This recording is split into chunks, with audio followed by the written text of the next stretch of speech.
went live with him in the background. But hello, and welcome to another HFD podcast. Got me, KP. We've got the big man, Chris C. Hello, and we've got a very special guest. We'll say his full name now, Daniel Norton. But Daniel, how are you? Thanks very much. Yeah, thanks for having us. Kerry and Chris, this is a nice little setup here. We've just been sort of having a look around for the last 10 or 15 minutes. You guys are doing a great job. We will always say it, we did our famous podcast before the podcast. we did. You had your best conversations before you go on air. The old rule in radio was shut up and let it play out on air. Yeah. But no, we say it all the time. Every time I come here, I'm doing a podcast before. It's like, dude, we could have that on the show, man. What are you doing? It's very impressive. Great setup. And congratulations. I love it. Thank you. So the first thing we say is thank you so much for coming.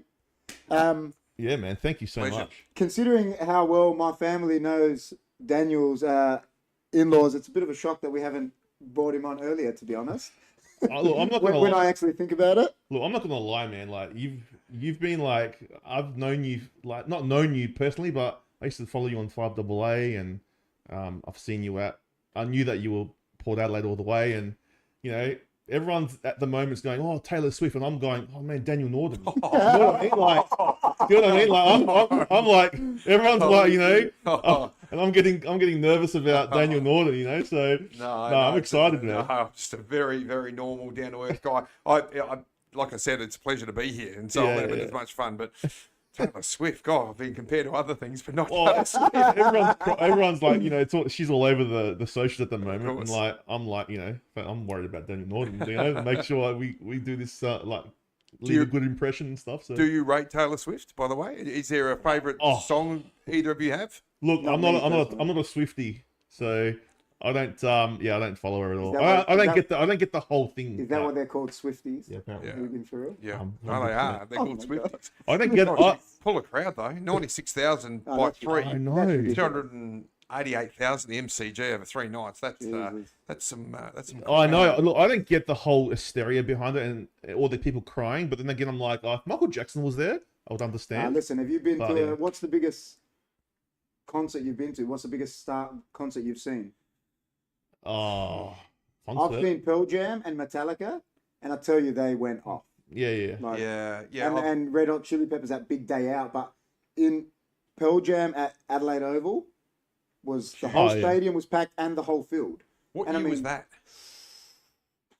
Maybe 2012-ish, maybe around then. Was that when it was? Before the redevelopment? I reckon it was just before. Yeah, that would have been 11 or 12. Yeah, 12. Yep. Wow. And it was packed. And then I saw Metallica do the Death Magnetic tour at, it was Entertainment Center, but they did 3 nights because it sold so much. It was just, but people they get in the hysteria of it. They do, man. Yeah. And there's kids crying like at the show, and I'm like, it's just, I guess that would, if Port Adelaide win the grand final, that'd be me, you know? Well, it's funny because there are some music supporters or followers who look at football or soccer or basketball and go, what's the big deal? Why are you so 100%. Obsessed by your team? Like, get a life. Yeah, but, 100%. So either you know it or you don't. And I think most of us here in this room, we know exactly what it's like when you're obsessed with a team because it actually makes you feel like you can connect to something. Of course. That's what it is, isn't it? That some people are like, you know, their lives are not as probably people think their lives are not as exciting. So this is the most exciting thing for them. Kind of thing. True. I've always said, like, I'm obviously a huge soccer fan, like Man United. Yeah. Sir Alex Ferguson is like a father figure to me. I've never met him. Yeah, because you've consumed him so much and you followed him. Like, won so much for Man United as the manager, like, and he's like, and I've obviously never met him. I've seen him live when I went there, and I was like, this is amazing. But like, you know what I mean? It's like, but that's what it is when you're into sport. That's, it's like if I met I'm a big pro wrestling fan as well. I love pro wrestling. And if I met Stone Cold Steve Austin, I'd lose it. Yeah. And when you have that opportunity to meet someone, what you want them to do is live up to your expectations. I know. That's the risk of meeting a hero. Well, you know, there's one comment I always say on here, and I always say it to Chris, I'm like, don't always want to meet your hero because you might have loved him as a football player, but he might be a total dick. Or he might not be who you've got in your own mind. 100%. Yeah, he might be completely different, to what you've perceived him to be. And no, it's so true. But Stone Cold would be cool. So you're obviously one of the the biggest Port fans, Daniel. Have you ever been starstruck by a Port player, or before you started working for them? Or I've got a couple of no, I have. I'm just trying to think through my mind. I still sometimes like pinch myself now. Yeah. Particularly your heroes from yesteryear. Yeah, you know, like Scott Hodges Yeah. has a place up at Edithburgh Yeah. where my father Harry's got a place up there, and we bump into him, and sometimes you just sort of have this, like, it's not an out-of-body experience, but it's nearly, and you go, what am I doing? Like, I used to adore this guy. Greg Anderson used to be on the back of my duffel coat, and you know, when I was 12, 13, 14, and now he's a close friend through other friends, but also through the club. And no, you do get starstruck. I remember, you know, touching, you know, the back of Russell Ebert's Guernsey when he ran off when I was only about 7 or 8, and he sort of looks around and you sort of call, you're mesmerised by him.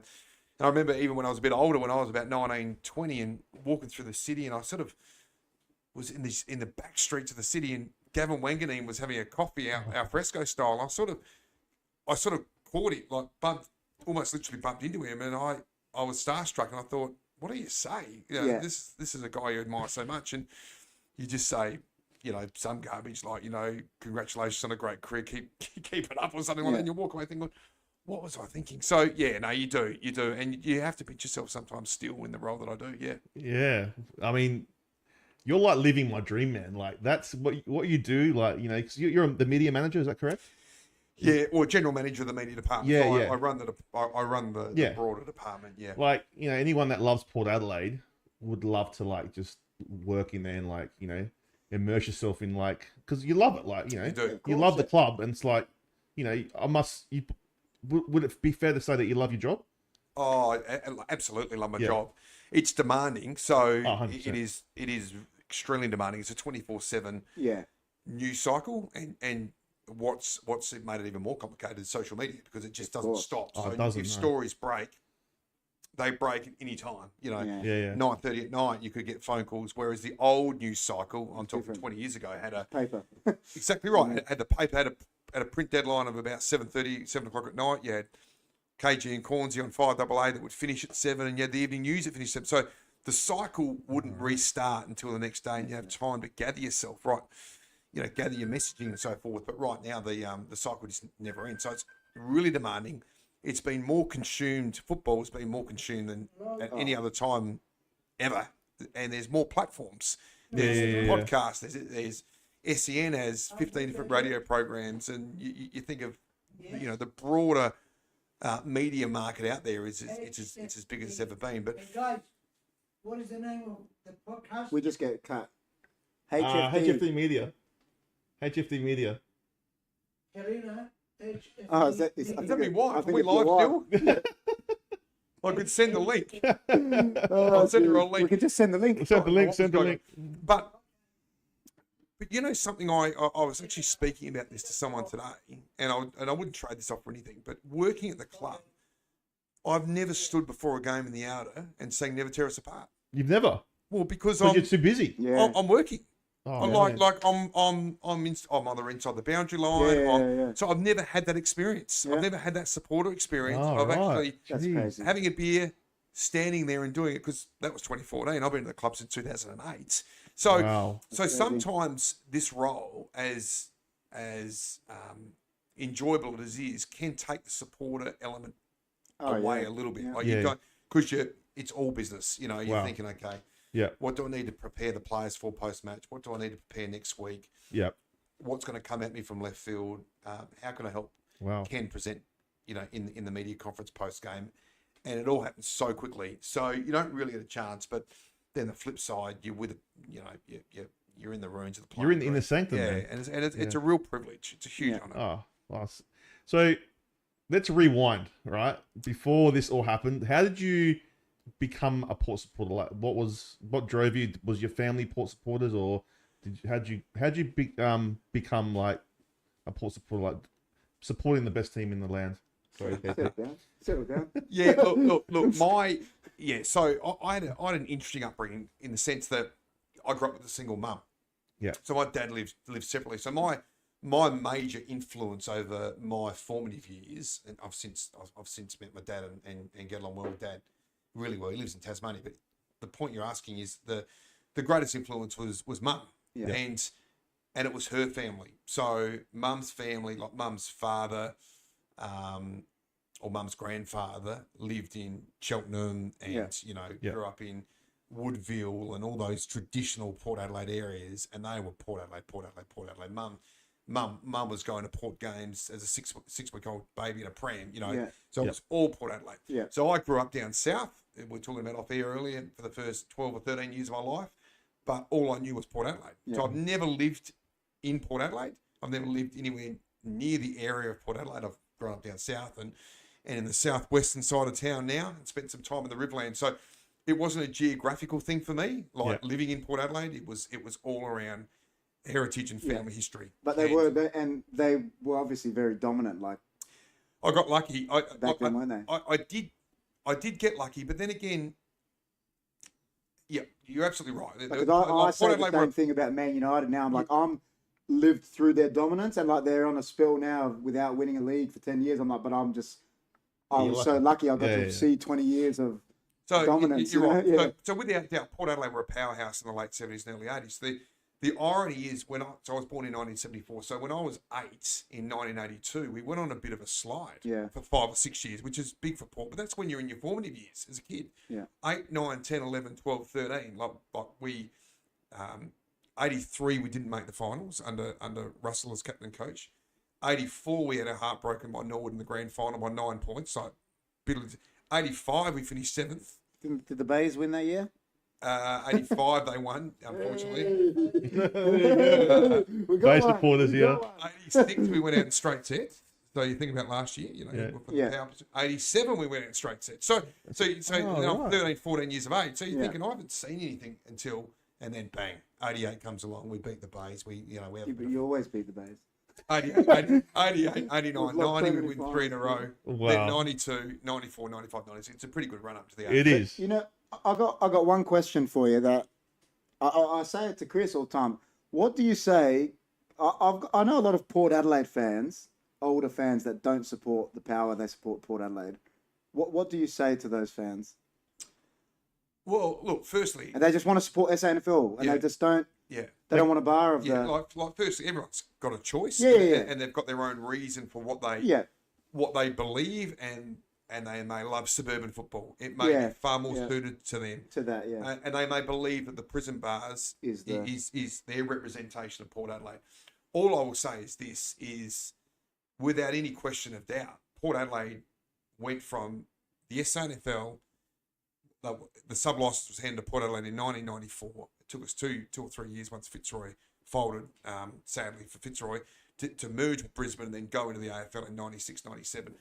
That club, Port Adelaide, didn't come out of a puff of dust. It wasn't just like this magic combustion, like, we just give it to a club. Like I say to Chris to rouse him up. Yeah, like it just didn't pop up out of like a sprinkler. Yeah, it's come from a core base. So the AFL at the time, Ross Oakley has said, we have with all due respect, they would call them a composite side in Adelaide who are going very well, and we need to have the antithesis to that, the opposite to that, which is the Port Adelaide Football Club, because what Port Adelaide won't do, or what they will do, is they've got a strong supporter base of, potentially 30,000 people there as a minimum in 1997, strong history, and what they are is they are the complete opposite to the Adelaide Crows. So if they brought in a Nord or Sturts, the risk of cannibalising what Adelaide had already set up within their own supporter base, because they were Nord, Sturts, or Milk supporters. There's confusion there. Because all the Bays fans would have went to the Bays. And if they bring in a second composite side, like the Southern Sharks or something, well, who's going to barrack for them? No one. Who's going to barrack for them over the Crows? Yeah, correct. You need a traditional football club, like the Collingwood version in the VFL was Port Adelaide. And Port Adelaide evolved and went straight in, albeit with different colours or with a couple of colours in it, but it's the Port Adelaide Football Club through and through. It's 100%. That's what I always say. We've seen something similar here. I don't know how. I'm not so much into it, but with the A-League, we were all West Adelaide fans. Yep. There was West Adelaide and Adelaide City. And I would put my house on it. I'll tell you, if West Adelaide and Adelaide City come back now, Adelaide United will have no fans. That's right. Yeah. No, well, and that's a perfect. I'm telling you, they wouldn't, because all the Greeks will go support West Adelaide, and all the Italians that are supporting Adelaide United will go support Adelaide City. That's true. And that is the challenge for if the A League was going to grow, and there's a long way before it grows, and you have two teams in this market. Yeah. But what would be the team that would come in to challenge Adelaide United without cannibalising their supporter base now? There's probably isn't one. I don't think there is, to be honest. No, to be honest, and they can't bring another composite team. Yeah, I don't think there's one in Adelaide that you could bring in that doesn't, because when you look at all the state teams, like obviously we were talking about it before that we're very much into it. There's Greeks, there's Italians, there's some English teams, there's a Polish team, but they don't have enough to. They're big enough in the state league, but they're not going to be followed enough in A League. You know, it's yeah. It's not. Yeah, you're right. You're spot on. Getting back to your original question, it is Port Adelaide through and through, and it could only work.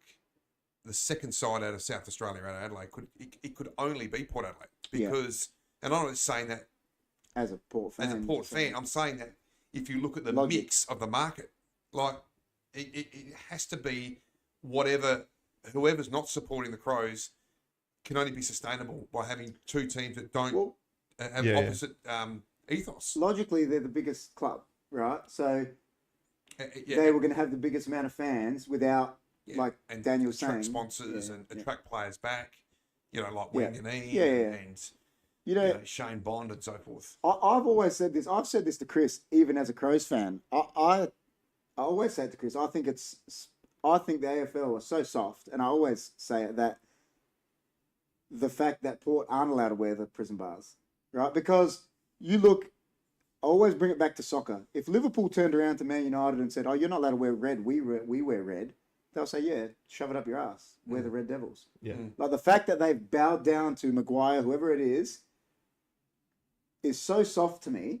Yeah. And that's coming from a soccer point of view. It's obviously the teal and that has grown on Port, but the fact that they're not allowed to wear their colours, like, I think you should. Who cares what your colour is? Like the fact that that Collingwood, Eddie Maguire used to do it all the time.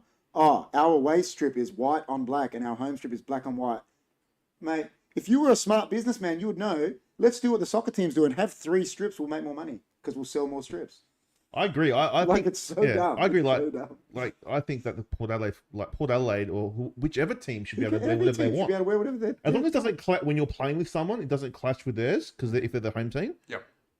You know, I just think AFL we're just too. Soft. It's so soft. It's very traditional. There's and I don't want to move forward. Do you reckon that's the same? Look, with the prison bars, and I call them prison bars, other people call them the wharf pylons. There you go. You had a comment there. The prison bars are iconic. Hope to see them more often. And that's from one of our fans that's in Victoria. At the moment. He's from Victoria. He's actually a Geelong fan. He's saying, basically, I use them as an example. Geelong play Collingwood.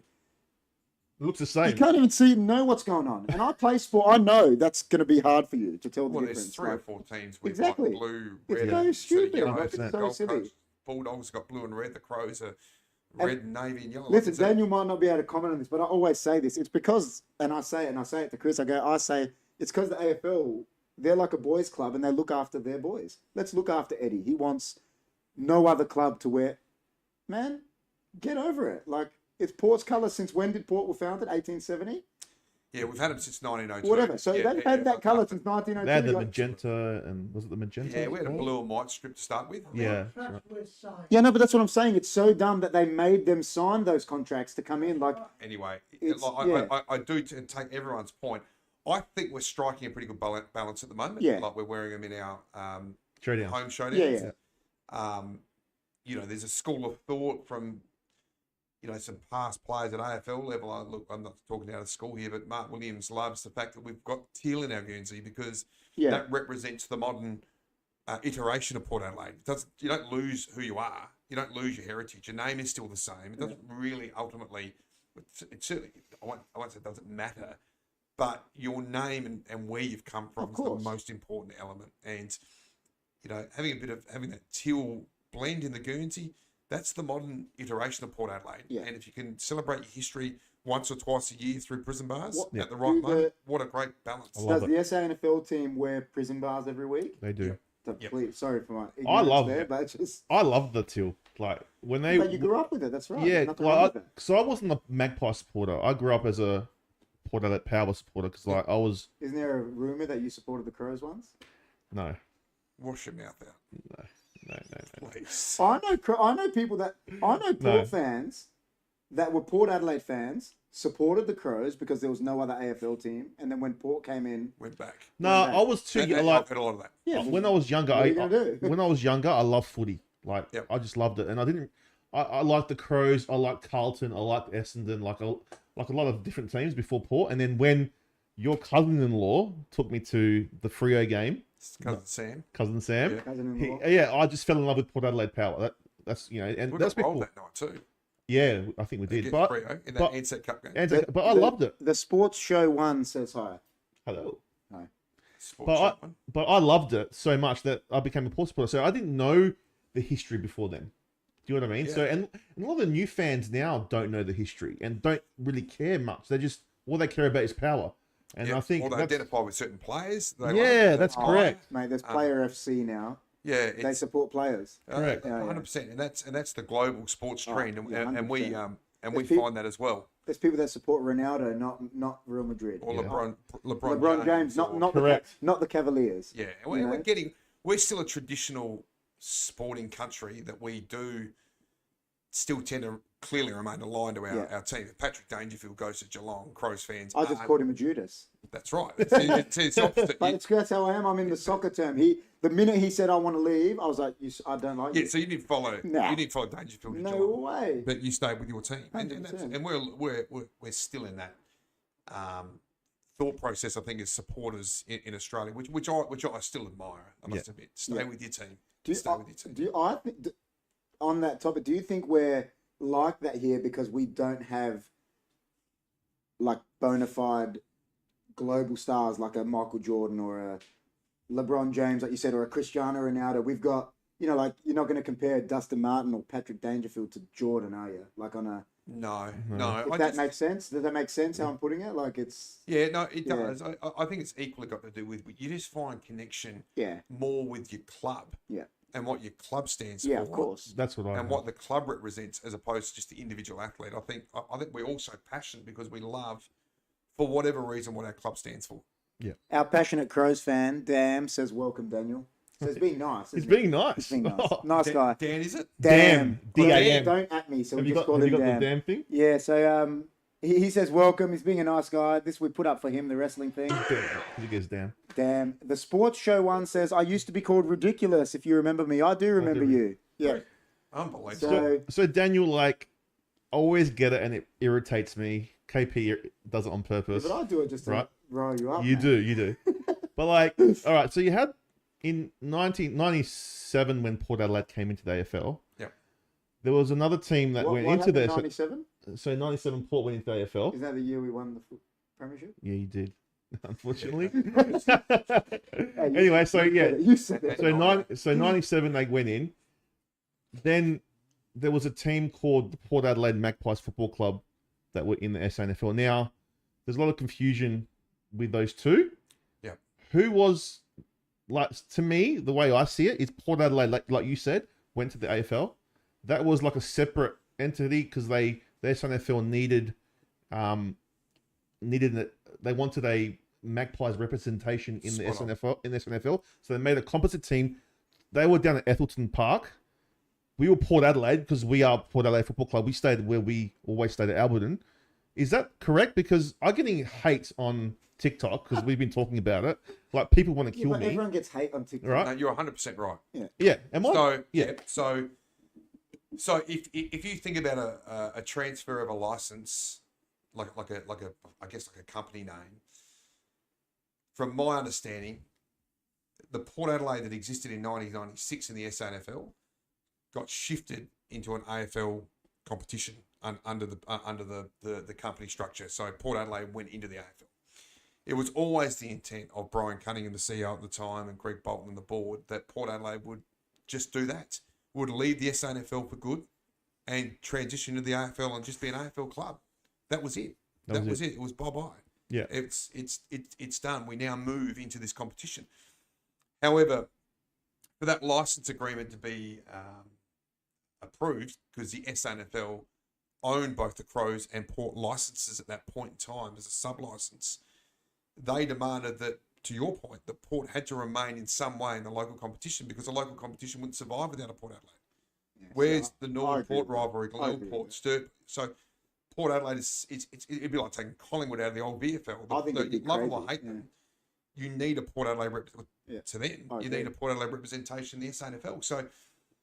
So what then happened is you almost have a new entity that needs to be formed from an ownership company level, and the stipulation that they be in the SANFL, they being the Port Adelaide Magpies, was they can have no connection whatsoever, no relationship with the Port Adelaide power in the AFL because they'd be too strong. So more or less, that's the club that came out of nowhere, like you were saying before. That's exactly right. So the irony is, yeah, they were presented as a more traditional club because they continue to wear the uniform that they would always, the prison bars, which is a visual representation of Port Adelaide, which is the irony of it all. So, and then they got pushed off to Essendon. So what then happens from 1997 to 2010, 2011, is you have a club essentially with one name, but two brands. You have two logos. You have you have a split. Yeah. You have a split. So who is the real Port Adelaide that gets peddled by the likes of Graham Collins and so forth? And what that does create confusion. And when there's 100%. confusion, a brand confusion, most go to where they feel more comfortable, and often that is like the Magpies because of the Guernsey. And I was a Port Magpie supporter through that period. Don't get me wrong, because I saw them as one and all. Yeah, yeah. I still saw them as one and all. To me, yeah. I knew the background, but they were the representation of Port Adelaide and the SANFL. So that's where the confusion came, and that's where the AFL brand got damaged in a sense, because there was a love for, there was a excitement about Port Adelaide and the AFL, but the passion sort of still, the heart of the hardcore supporters lied in the SANFL. Yeah. So then there's this. So how do you grow in the AFL? So then we merged administration-wise in 2010-11, and then we became one in 2014 as effectively an AFL and an SANFL team. I think what the moment there said there is spot on, because not many clubs are vital to both the state competitions and the national competition at the same time. Correct. And then Guy, he's one of our he's on us. He's on the show with us. He says, "Hi Daniel, don't worry about Port. Come to the Crom." So if I give you an example, there was it's very good. I just flicked that. Just flicked it out of the way. You know how there's that European Super League, soccer that they wanted to make about, Super League. and they It'll never happen now. But they talked about it, yeah. But just let your mind drift and say it happened. There was a 14-team competition, right? And say if Man U said we're going to the EPL, we're going into that competition. They did say that. Yeah. But they said, for whatever reason, they owned a license. So they said, okay, you can go, but you've got to stay in the English Premier League and wear your old strip. Yeah. And you can be represented in this newfangled European League, but because someone else is in there, like Liverpool or whatever, you've got to wear a different colour. But you've got the same name. That's the confusion. Who's the real Man United? The thing is, I said this at the time. If they went into I'm the most diehard Man United fan. He is. If they went into the Super League, I would have not supported them. Right, and that's a different And conversation. that's what happened. We sort of That's what happened. They went, and Old Trafford, there was a riot at Old Trafford. The supporters stormed Old Trafford, which is an 80,000-seater stadium, during a Man United-Liverpool game, which is arguably the biggest sporting game in the world. Got it called off, and then 10 minutes later, the owners of Man United were like, "Oh, we're pulling out," and then the other clubs followed. Yeah, I know they put out statements like left, right, and centre. Because when you can get Man U Liverpool called off, the fans, and they showed this is not happening. But I only raise that example. I know it's a hypothetical. I'm trying to position I get how what you're saying. difficult it would be having two famous clubs. It'd be impossible. Sorry, one club at two teams in two different comps with the inferior, with all due respect, competition having the emotional Guernsey. Like it's just. And I understand what the administration back then tried to do. They tried to get away from the Magpies so they could build more of a brand outside of Port Adelaide. So they try to keep away from the Magpies and try to build a brand so they could attract newer fans. Yeah. But I don't think in some aspects it didn't work as well because you lost that passion. Did you? You soon find out in anything in life that if you walk like a duck and you quack like a duck, you are a duck. Yeah. And if you're Port Adelaide or if you're Collingwood and you're Melbourne or St Kilda or Crows or whatever it might be, you have to be authentic to who you are. Yeah, of you course. have to be who you are. You can't be something you're not. You can't be half pregnant, like, oh, we'll half commit to this and we'll try and do this. Yeah. You own your history, you own your heritage, you own who you are and where you've come from, and you use that to your strength and advantage. And that's what I'm really proud of the club. That's what it's done so well, probably since 2013. Yeah, it has. It's unequivocal. Like, we are the Port Adelaide Football Club. We have been since 1870. We don't do everything right, but we're a very, very good club. No club does. And you're either with us or you're against us. I think Mark Williams, I remember he said, like, he put a lot of work into those years going to schools and going to all these places He came and spoke at the Adelaide Cobras. Yeah. But this was after 2015. Yeah, so like he put all this effort in, and like you can see now the fruition, because those kids now are adults and they're the ones that are filling the stadiums out. You know what I mean? And it's funny you say that. Like, this year's the 20th anniversary since 04. Yeah. Our flag, which is probably too long between drinks, to be honest, but it is what it is. But you think about the demographic, the age demographic of those kids that would have witnessed that grand final, say they were 10, 11, 12. Well, they're today's members. Yeah. They're 32. Exactly. They're 30, 31. They grew up, they fell in love with the club over that period of time. They didn't have the money to, because they're 10, 11, 12, 13 years old, to spend and be members. Their parents might have been members of the Crows or some other, and they were not interested. But now they've got their own purchasing decisions, and they're rusted on Port Adelaide people from what they what they loved 20 years ago, and they've stayed. And that's, you see the growth. That's right. So this puts me on to another question that I'll put to you, since we're talking about that. So you obviously wrote a book for the club about the history of the club. I've been involved in. I've done a couple of books. I've done 2 pictorial histories with a few little blurbs. I started off with a picture book, so I thought that might be a good start. More for me than anything. And then I was involved in our 150th anniversary book, which and you had a big part had in a that. good contribution. Yeah. That's cool, man. I would love to read that. What I'm most proud of is the documentaries that we produced in and around that time, and I can send you guys links. Yeah, definitely. 100%. We did a theatrical release, like a cinema release, in 2020. And on a zero budget, someone said.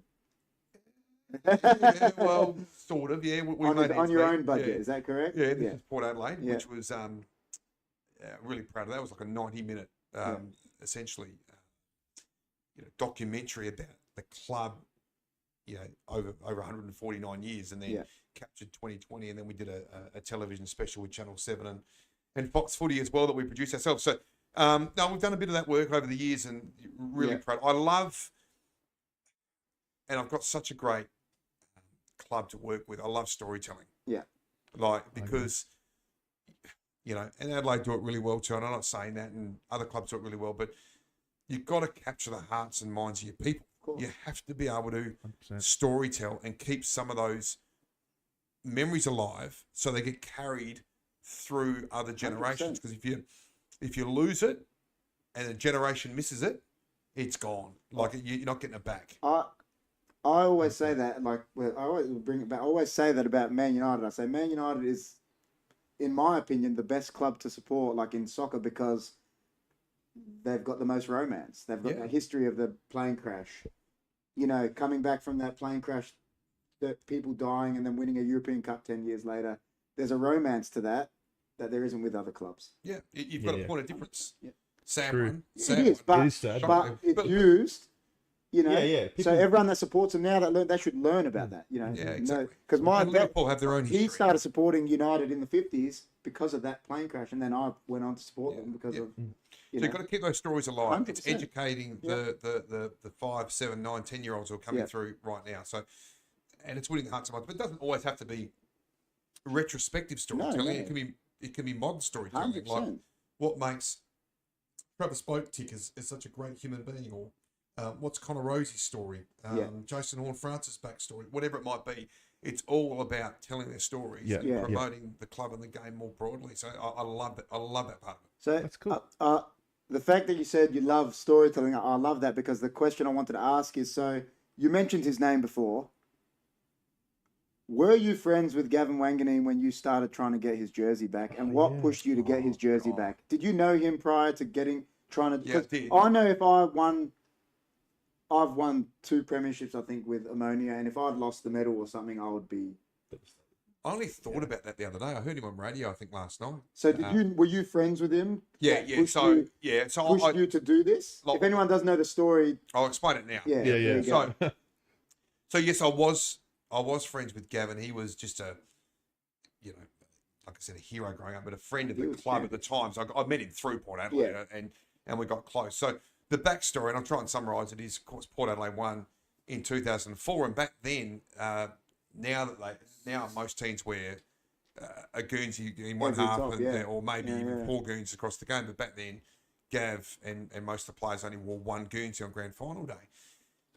Anyway, got stolen out of his bag after the game. There was so it got stolen at the MCG. At the MCG. So 2014 comes around, and clearly, most people knew the story of Port Adelaide. What a tragedy! Like what a hero! Like. I don't think it was Port. I think everyone in Adelaide knew the story that he lost. How sad! Can you believe Gavin Wanganeen of all people? He's come back to Port Adelaide from Essendon to be the inaugural captain. He's given up a lot.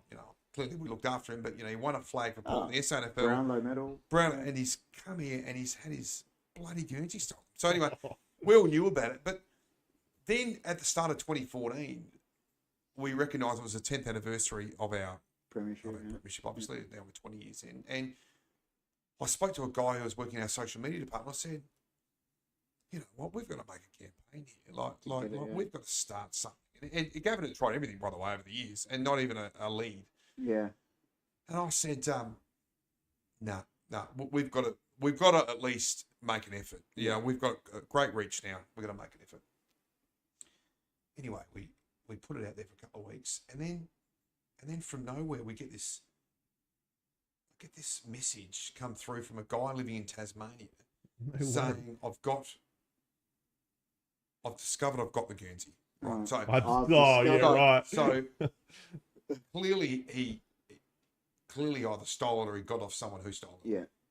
Let's give him credit though. He stood up and said, "I've got it." And he said, he said he was cleaning boxes out in his home.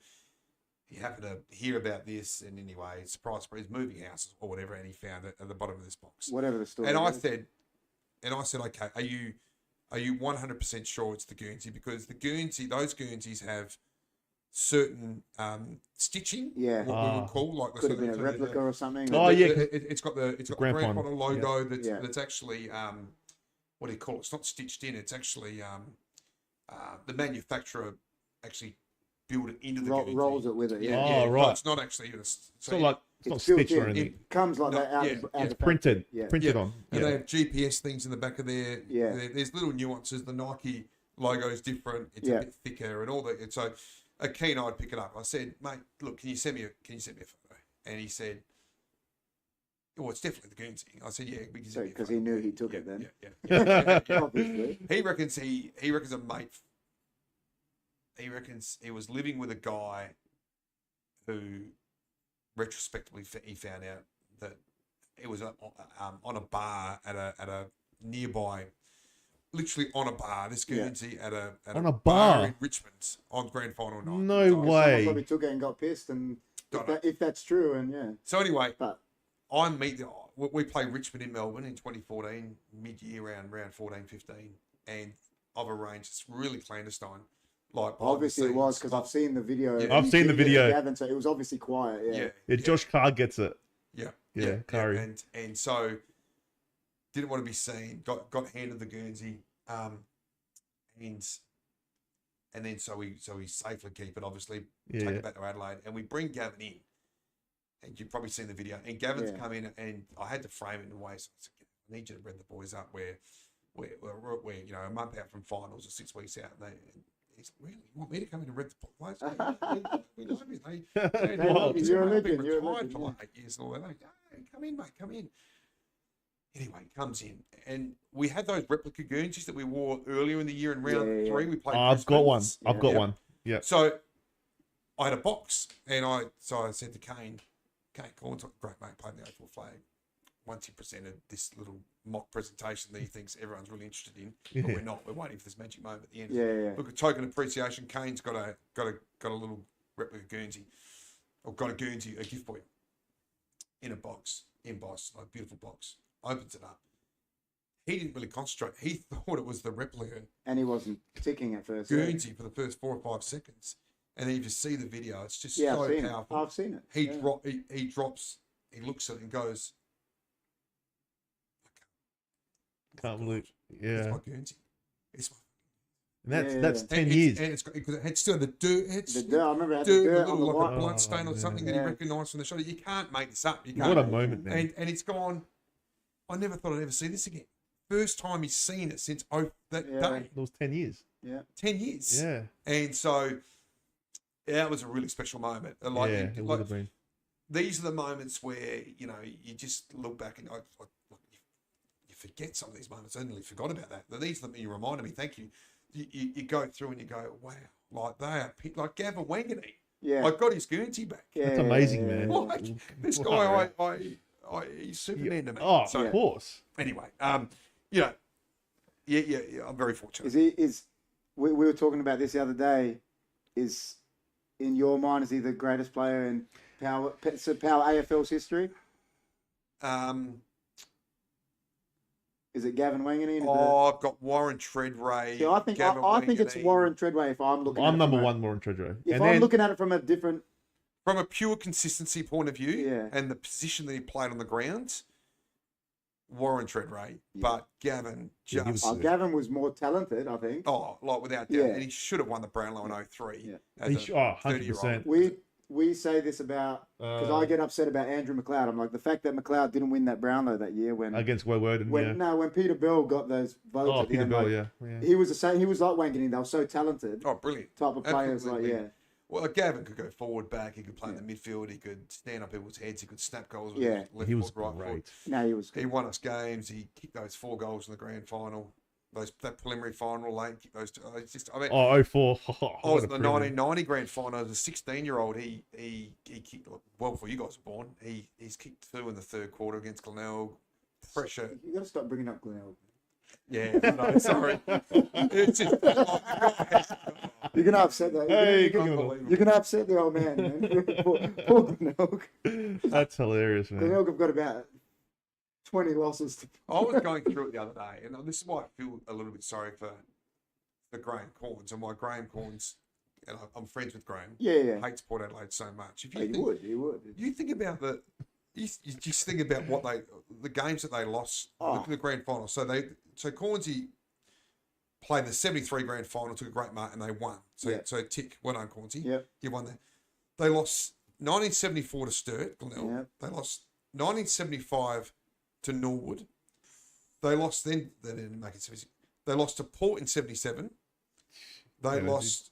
What was the year Fred Phillips kicked like 8 points after kicking 140 goals? 75. Yeah, that's the grand final I mentioned. Lost to Port 77, lost to Port in 81.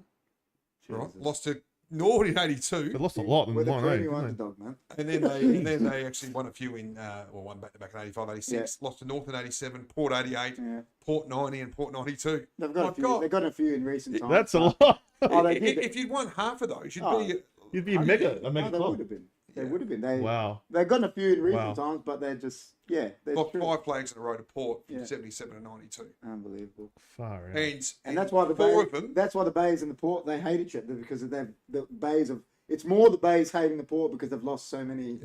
The Port people probably love the Bays because they're smacking them in the final. 4 of them you would have gone in as favourites. Yeah, definitely. 4 at least. 81 you wouldn't have. Well, he always goes on about that one with Fred Phillips. He's like, 150 goals he kicked and then he kicked 8 points. Well, you got to let it go, the Don. Yeah. He doesn't let it You go. can't. He's- As you know, you can't. No, you can't. It means too can't. much. So, as a whole of Port Adelaide, so SANFL and AFL, like, who's your favourite player? Oh, my favourite player. So not my best. So not the best. It would have been my top. Can I give you 3? Yeah. Give us 3, Give man. us 3. It's got to be Ebert. Is Ebert up there? Ebert has to be up there. Russell would have been up there, but like I was, A bit younger. His best had just started Passed you going by. past when I was like so. Yeah. You know, he did win a Magarey in 1980, but I didn't really start following until 82, when you're 89, Yeah. 83, and he played through 85. But anyway, it would have to be, my favourite would be number 1, Wanganeen. Yeah. My favourite. He was I love him. freak. I'm the same with. I say that about McLeod. McLeod and Modra are the 2 best Crows players in history to me. They're just There's something about watching them that was just effortless, you know. And Wanganeen was like that. He was very much. He was unbelievable. He was great. Scott Hodges, number 2. Like you measure it by how much joy they give you during a period of your life. And like when Scotty's kicking goals out of his backside and kicking 5 in the last quarter, and goals in grand finals, and goals against Nord in prelims from the boundary, and breaking records when you're 16, 17, 18, 19. It's all you recognise. Of course. Scotty and Craig Bradley. Like Craig Bradley ended up playing 400 games at Carlton. I always say Craig gets so hard done by because they always talk about this game records and never mention him. Played 100 SANFL games before he went to play 98 games for Port. Yeah, there you go. 400 and whatever he played. And they always talk about these records, and they talk about, you know, obviously they're great records, Fletcher and all that, but mention him. Just because it was SANFL, don't take it away from him. So Craig Bradley, in the modern era, if you count those, he played 503 That's what I'm saying. games. So he's technically, but I say, like, they do that with the soccer. They always go English Premier League record. Yep. Yeah, but there was a league before the English Premier League. You know. Yeah, true. Like he played 90. He's the game's record holder. Because Craig Bradley, but they never recognised him. Because when Bradley went to Carlton in '86, it was a different drafting system. Like it wasn't like he got drafted by Carlton, thankfully, because he wouldn't have played football. He didn't get drafted as a 17, 18-year-old in this play, because if he did, he would have played 500 games for Carlton. That's right. But he gets recruited as a 22-year-old. And that's what I'm saying. Like, he never gets. They never mention him. No, they don't. That's what, man. I used to love him in Carlton. He was cool. He was phenomenal. My grandfather loved Carlton at the time because of Kernahan. Yeah, I loved Kernahan, man. He was awesome. Loved him. My grandfather loved him. my top 3, because I was more power, so I grew up following the power more than Magpies. Treadray's number 1. Yep. And then Gavin Wanganeen. Yep. And I've got to say Robbie Gray. Those 3. Well, I think Robbie Gray's 3. Robbie Gray's a freak. Yeah, not a bad 3. Robbie Gray reminds me a lot of Gavin Wanganeen in the way he moves and different sort of player in the sense. But when he went forward, Wanganeen and Robbie were very similar. So, who are your top 3 Crows? You said McLeod, Modra. Listen, I think you got to dries up pretty quickly. You know why? Because I think I got nothing. I think he was obviously one of Brown on that, but I think he gets a lot more attention than Rashudo. Yeah, Rashudo does. I think McLeod was much better than him personally, and I think Modra was probably the best play. Like the guy was. It depends what you measure, though. Is it yeah. like Modra is like you said. He just gave you. Is McLeod? Yeah, I think I think McLeod's the best Crow ever. But then I think you got to look at players like Ben Hart and that did so much for like that. Yeah, it's probably Rashudo. It's probably Modra wouldn't. There wouldn't be a better highlights reel in the game. No way. And I always say that. You know how you said what they give you, like, because I say that about like Man United. Eric Cantona just gave you. He was something. So Modra, McLeod, and Root was Darren Jarman. And I'll say Darren Jarman because he's best man to my cousin. There you go. Now listen, Darren Jarman, I think is probably big game player. Yeah, big game player. And he like my auntie like raised him, so. Oh, brilliant! Yeah, he's best man to my cousin. Yeah. Small. Listen, Darren's. Well, I would have loved that we had him earlier. We got him at the back end of his career, but the guy, he was like McLeod. You didn't know what footy was. Yep. Left or right, like Wanganeen, like casual. He was. He read the play. I even think his brother gets a bit of a hard trick, like because he takes the piss out of himself on the radio. He was a lot better than. Well, the irony was that, like, in the North Adelaide days, from about 83 to 90, before they both started. Yeah. Andrew Jarman's skills were probably even better than Darren's. They were, yeah. He was phenomenal, two-sided, evasive, a different sort. What didn't have the power of Darren. Didn't have the power. Yeah. But then, probably Darren took it to a new level. Yeah, and I think because he takes the piss out of himself on radio, he acts like a larrikin. Yeah. It sort of devalues how good he actually was. I mean, like he went back and won a Magarey medal when he was how old?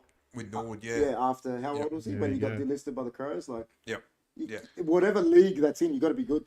100%. So with Port Adelaide, right, we went through some really dark days. Yep. So post 07. Yep. Well, we'll talk about 07. So I've always wanted to ask someone that was there, what? Like, I wasn't there in 07. You went there in 07. Yeah. Is that what I started earlier. That's late, right. yeah. So You're lucky. not due. We didn't play finals for about 6 years after I started, so I thought I was the problem. Before Chris says that, like I've said this to him. But ask me the question anyway. Yeah. In your opinion, you know what Port went through after that till that photo we've got. Is it conceivable to say that was the worst club in AFL history at that time? Like the way they were, just the state they were in.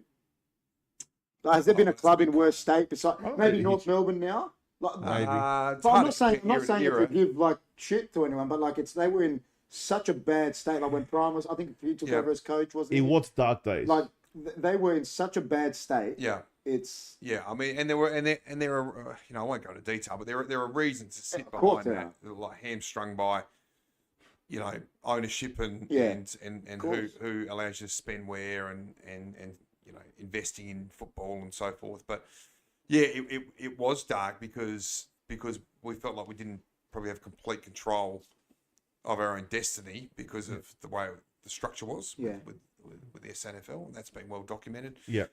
Look, our crowds were low, but they weren't, I think our lowest ebb, I think in 2011, we were averaging 12, 13? No, it was more than that. It was about 19,500. Wow, was it? What's the lowest the members ever went to at Port?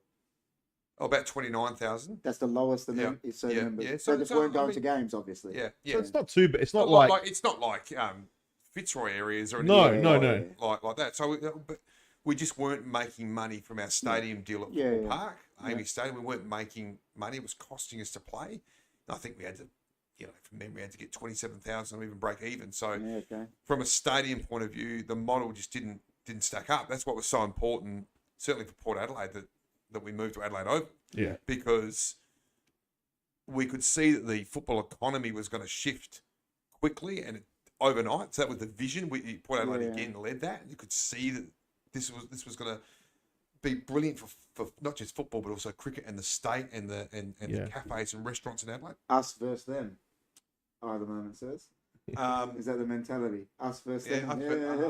It is. Us versus them. But pretty cool that we got to Adelaide Oval. And Adelaide Oval, in a sense, saved us because the Port Adelaide members and supporters at that time perceived Football Park or Amy Stadium as being a Crows venue. Yeah. Because the Crows facilities were attached to it.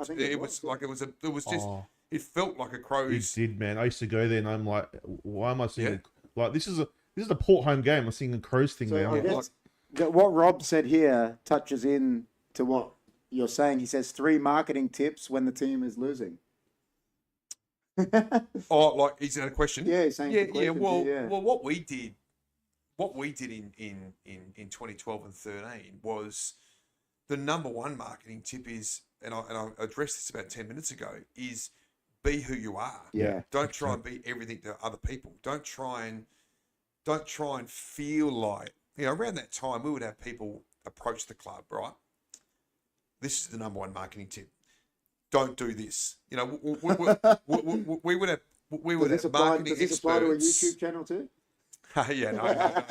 We would have marketing people advise the club the only way you're going to actually recover is if you distance yourself from Port Adelaide. Oh my God. So change your name. Oh please. No. So become to what? So become like the Southern Power. Oh my God. So keep your logo, but distance yourself because you'll attract more fans that way. And we said that's even I can say already that's stupid. No, there's no way. I would have left. I would have gone, yes, it's not us. And they said, no, you have to. You got to broaden your appeal. Got to broaden your appeal. I said, our appeal is good enough. Is Port Adelaide. Our appeal is Port Adelaide. Yeah. We just need to be given an opportunity to be able to, have an environment, an ecosystem, a football environment around us, like a stadium deal and circumstances that goes our way, that we can turn this around really quickly. Yeah. And when we and that's what triggered the reunification of the club. Oh yeah, bringing the two back together. Yeah. That triggered that saw instant growth. Even in 2012, even our last year at Footy Park, yeah, from an attendance point of view, our membership went up. That started. They could see the club was coming back together as the Port Adelaide that they recognised. Then, of course, 2013 came. We had that famous Cinderella year where we won a final. That was came in. A cool year. We swept through. We had our ups and downs. Then we beat Collingwood in that first final, and we had Geelong on toast. And then Adelaide Oval came in 2014, and then we started just to take off. From a sense that 2014 we made the prelim. Then we had a couple of stagnant years, but we had established ourselves as a big football club again, almost overnight.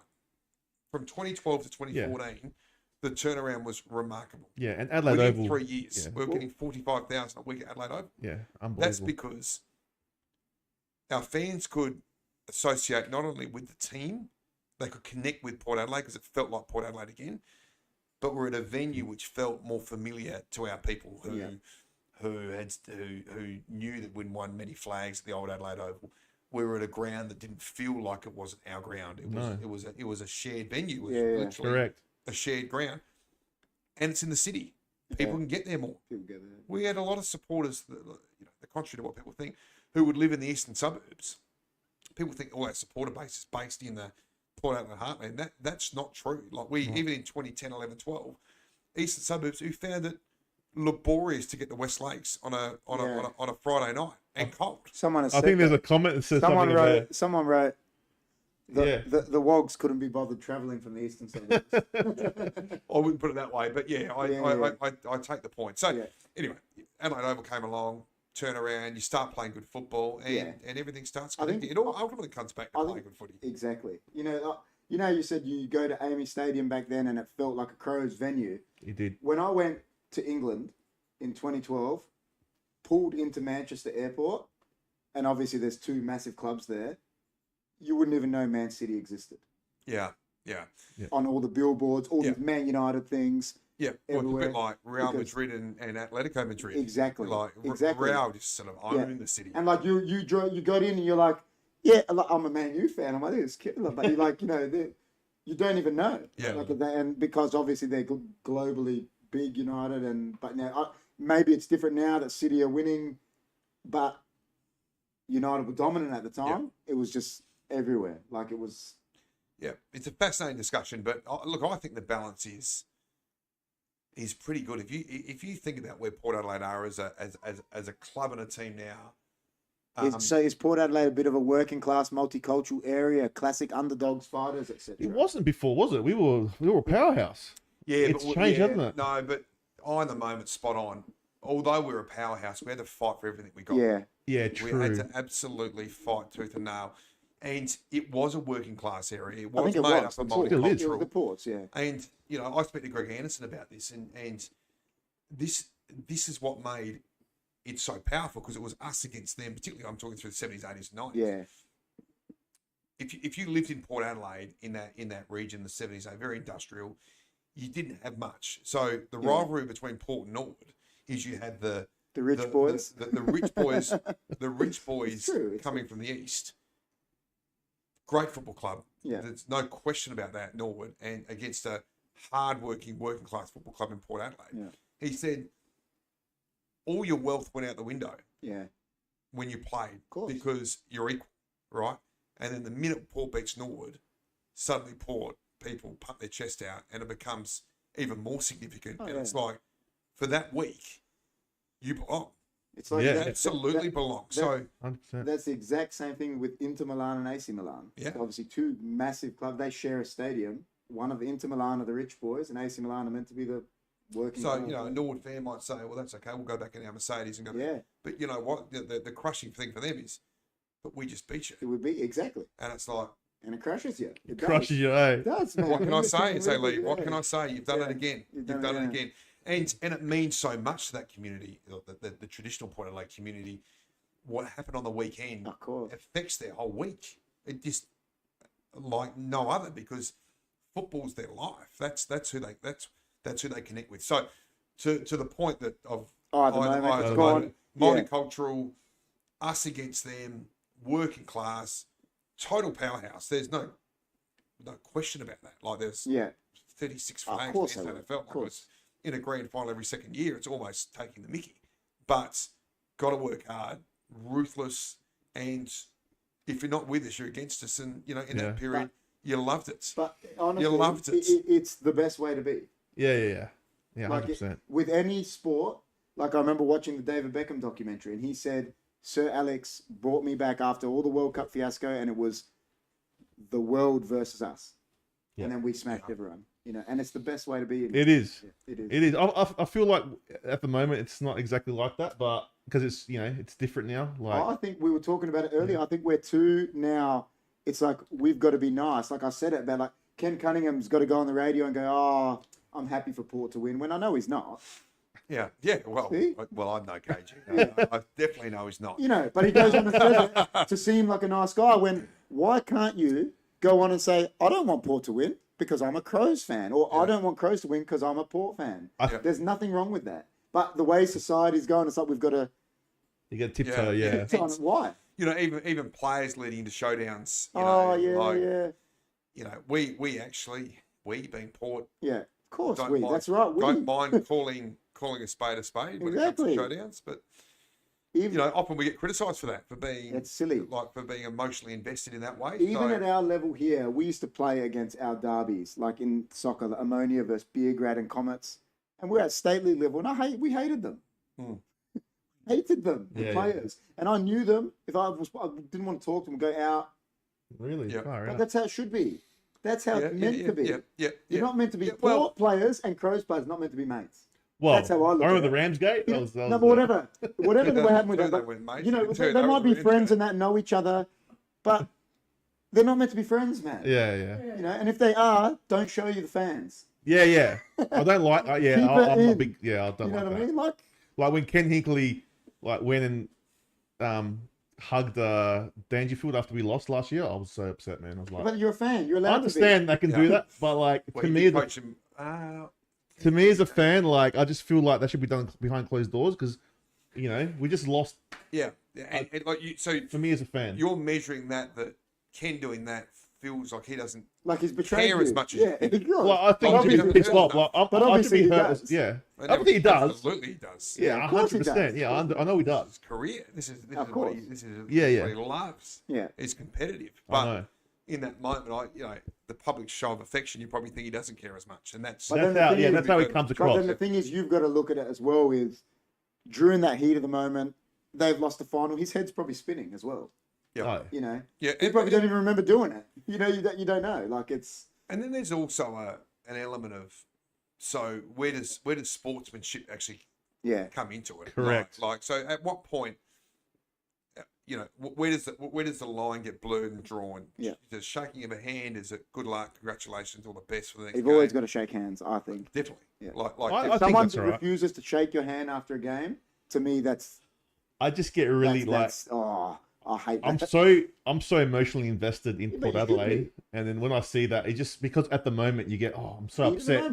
He should be the same, you know what I mean? But that's just the part of it, I guess. Oh no, I understand. I get it. I get both sides. Yeah. But, he's a great friend of Ken, and that's the decision he made at the time. Getting back to shaking hands, what about players shaking hands pre-game? I don't like it. See, I don't mind if someone says, I don't mind if they have. Game. Like in soccer, they make them do it. Yeah. That's okay.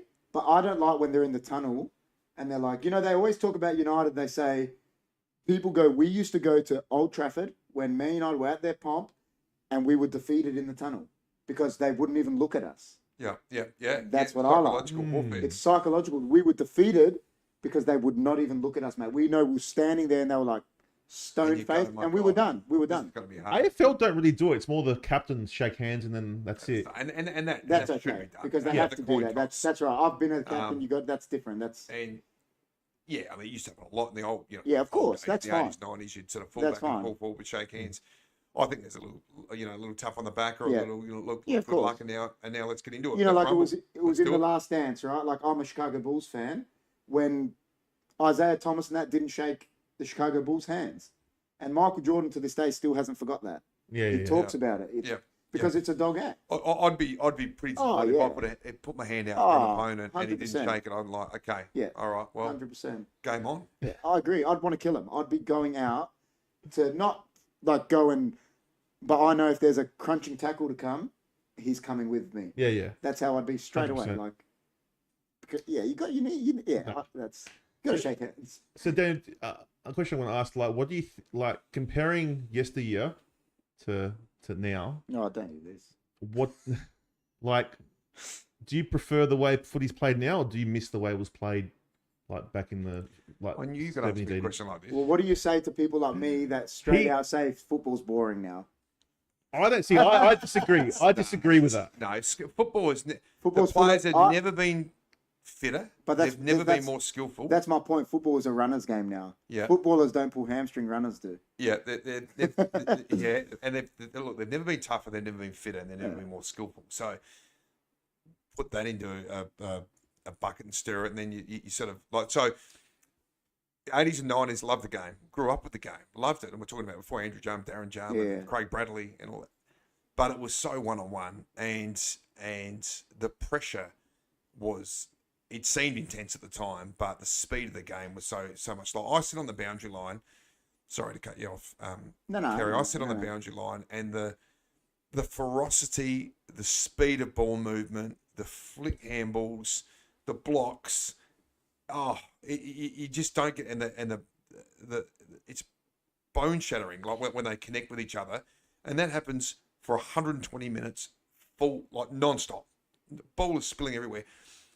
The only thing I would challenge is the spectacle the same in the sense that there's so many players around the football. Yeah. Well, KP said it before. Like he said that not this time. You've said it before in other podcasts.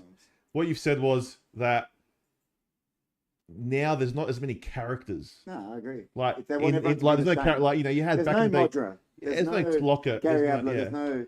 They do have everyone those, to be the same. Yeah, everyone's. No, but it's like in soccer. Generic. We said it. Cristiano Ronaldo is boring. Yeah. He's not Eric Cantona or Pele or Maradona. Yeah. Now the footy players, they're boring. They're not. There's no characters, man. Or if you are a character, you get done. You get held down pretty quickly. Exactly. I know. Yeah. So like, I'm just pulling out some names here, suggesting they probably don't even fit the character basket, but a Mason Cox at Collingwood. Yeah.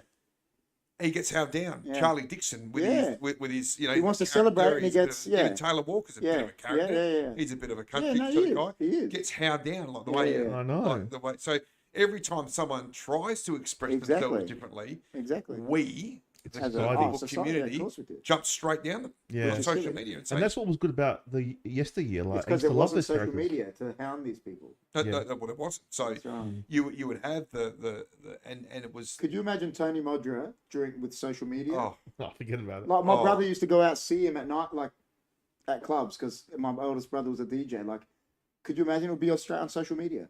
Oh, Modra's out tonight and he's got a game tomorrow. You know what I mean? Well, as Daniel knows.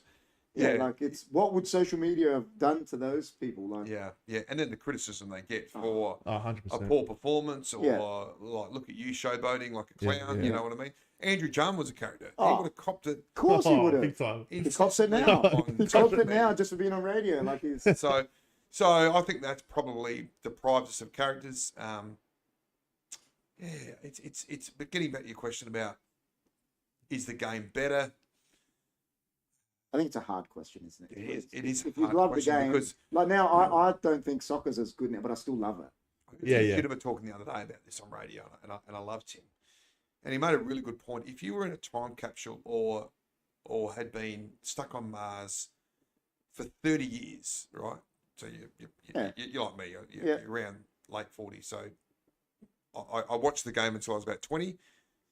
And then I stuck on Mars. I hadn't seen it for 30 years. Yeah, you would not recognise this game. No, I agree. You'd come back and you go, "Gee, this is weird. This is different." So you can't tackle as there's this sling tackle rule. There's these 50-meter lines. There's this standing rule. There's this. But you can't bump. There's 28 players around the ball. What? Yeah. What's going on with this game? Yeah. Well, it's different. You know, you said they're fitter now, right? The man that you said you love. You know, he could complete a beep test, Craig Bradley. Yeah. And he's going back then. He was so fit. Yeah, he was fit. I mean, there were fit guys back then too. So.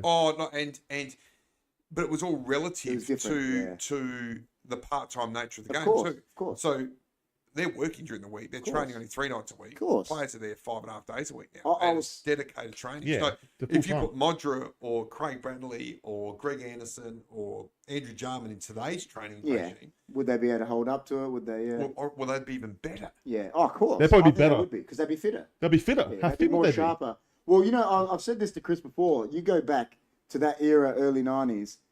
Modra was like the only football superstar here. He was the one doing commercials, and the other guys were still part-timers. Yep. He was like the real Peter only Shearer. one. Yeah. But he was like the only one that you remember that probably didn't have a day job. Like, That's you know, right. or, you know, like, Yeah, remarkable. No, He you're was absolutely a right. And the others were working. yeah, he was a Yeah. bona fide star. Like, that's the difference. Like, everyone knew him. That, That's right. yeah, you know, like it was. Since you work in, you're working for an AFL club. There What? you go, Amanda. That Oh. we're telling you about Super Oh, there you Chat. go. Super chat. That's Chris's partner. She says Boki will never be boring. She's given She's up she's in love with $2.99. Boki. She loves Boki. She's in love with Amanda. Boki. She loves Boki. Unbelievable. She loves Why Boki. did we get Boki on one night? Hey, if you can arrange to get him in here, You're trying to. He wouldn't survive. You want to I'm nervous now. You're not Imagine trying to- Boki. I'll be you're not like, trying to upset. about this? Were you trying to hype him up big time then? Well, I might give him a call, shall I? Get him on here. yeah, you should. Man. Unbelievable. No, he's what? Like honestly, like If you can get what him an on, ambassador though. to the he's game. awesome. I love Boki. 36 in August. What he does for others, you know, kids, cancer Yeah. charities. He's just No, he's awesome. Just a brilliant person. And my partner would say he's a hottie as well. Amanda will say. substitute Chris. didn't you? She would. So, who's the best captain in Power's history? Power. Do you give it to Yves Treadray, even though he wasn't even technically captain when he won? He was won, he? no, not when he won it. No, But he won the was- flag as won. captain because Primus was injured. That's correct. Yep. I think for So me, when he lifted the flag, correct me if I'm wrong, he wasn't wearing number 1, was he? No, he was 16. 16. Yeah. Because he wasn't technically captain. Yeah. I'm Club gonna captain was I'm gonna go out and Primus. say for me personally, Cassisi was the best captain because what he Love went that. through, in that period, Love that. was dark days, and Was about to to hold say that team together, I don't know how he did it. Well, He like as a whole, I reckon he's the I best actually captain. listened to an interview with Sean Burgoyne the other day with Cornsey because about his book. Yep. And he was talking about the captaincy thing at the time. And he goes, I never cared. He goes, but the media gave me so much scrutiny. He goes, it made me leave. Yeah, Like right to go that- to Hawthorn. He goes, yeah, that I because it was a didn't. Dom He Cassisi goes, and everyone Sean was Burgoyne saying race. that I wanted the captaincy. And he goes, I didn't even care. He goes, when he got it, it didn't bother me. He goes, but the media just hounded me in Adelaide. He goes, that made Yeah, me media leave, can be brutal. Who which can. was crazy. I'm with you though. Dom would be in my top 3. Yeah. Mind you, we've had 8 now with Connor Rosie. Incredible what he did to hold that Oh. group together through 2008, 2012. John 100%. McCarthy passed away during that Oh, period. mate. You know, like at the end of that, tragically, and he held the group together. Yep. Like That would have been tough. times. incredible leader. Matthew Primus probably the best for me. Like just observing from afar, I've got to know Matty really well in this role, and You know- he's just a wonderful. Just some of the stories, like so selfless. Dude, before his injury, He was the best ruckman ever. no, I don't know about ever. Well, but one of the guy best. was amazing. They But changed the the rule. rule. He They was- changed the rule He for was him. an amazing player, man. Before he got injured, the guy was. It's a shame. Like he's one of those players you go, it's a shame they didn't win a premiership. You know. Yep, Oh, yeah. yep, Yeah. yep. And, No, I'm like you. I go. People go, "Who's the best ruckman?" I go, "Sean Wren." man. Sure. he got inducted into the Hall of Fame though the other night. I saw that. The I saw 2000 that. Premiership Listen, team. The guy from a neutral, before he got injured, he was a freak. I remember that year. He was just no one could get near him. Yeah. Like he would was- throw people. He just used to around. grab people and just manhandle them. Yeah, he was. like get away and I used to set love the up midfield other back then players. as well. You had Franku. Yeah, He was good, man. Wanganing would be just Wanganing. sort of hovering around. Frankie was a good player. You'd have Primus to Franku, Roger James, James, oh. Peter Burgoyne. Wow. It's some good players there, man. Stuart Dewar like on a wing or half forward. But they had a good team. Obviously, they won the flag. They were. Unbelievable. Incredible. So you know, you Sorry, were saying about the different eras, right? Are you telling me who won the flag last year? Collingwood, right? Collingwood. Are you telling me Brisbane 01 and Port 04 doesn't beat that team? Because I reckon they do. It's different. It's a different era, just so reckon I they'd don't kill know. I just reckon they would I reckon- flatten them. The game would get cancelled because Brisbane and Port, they'd injure 5 of their players that have to stop. Like, because they're tougher. They're They were tougher. bigger, Yeah, they they're were- tougher. 100%. And outside of 04, I'm very, very biased, but my goodness, pound for pound. That's what I'm saying. I agree. And I was reflecting on the other night.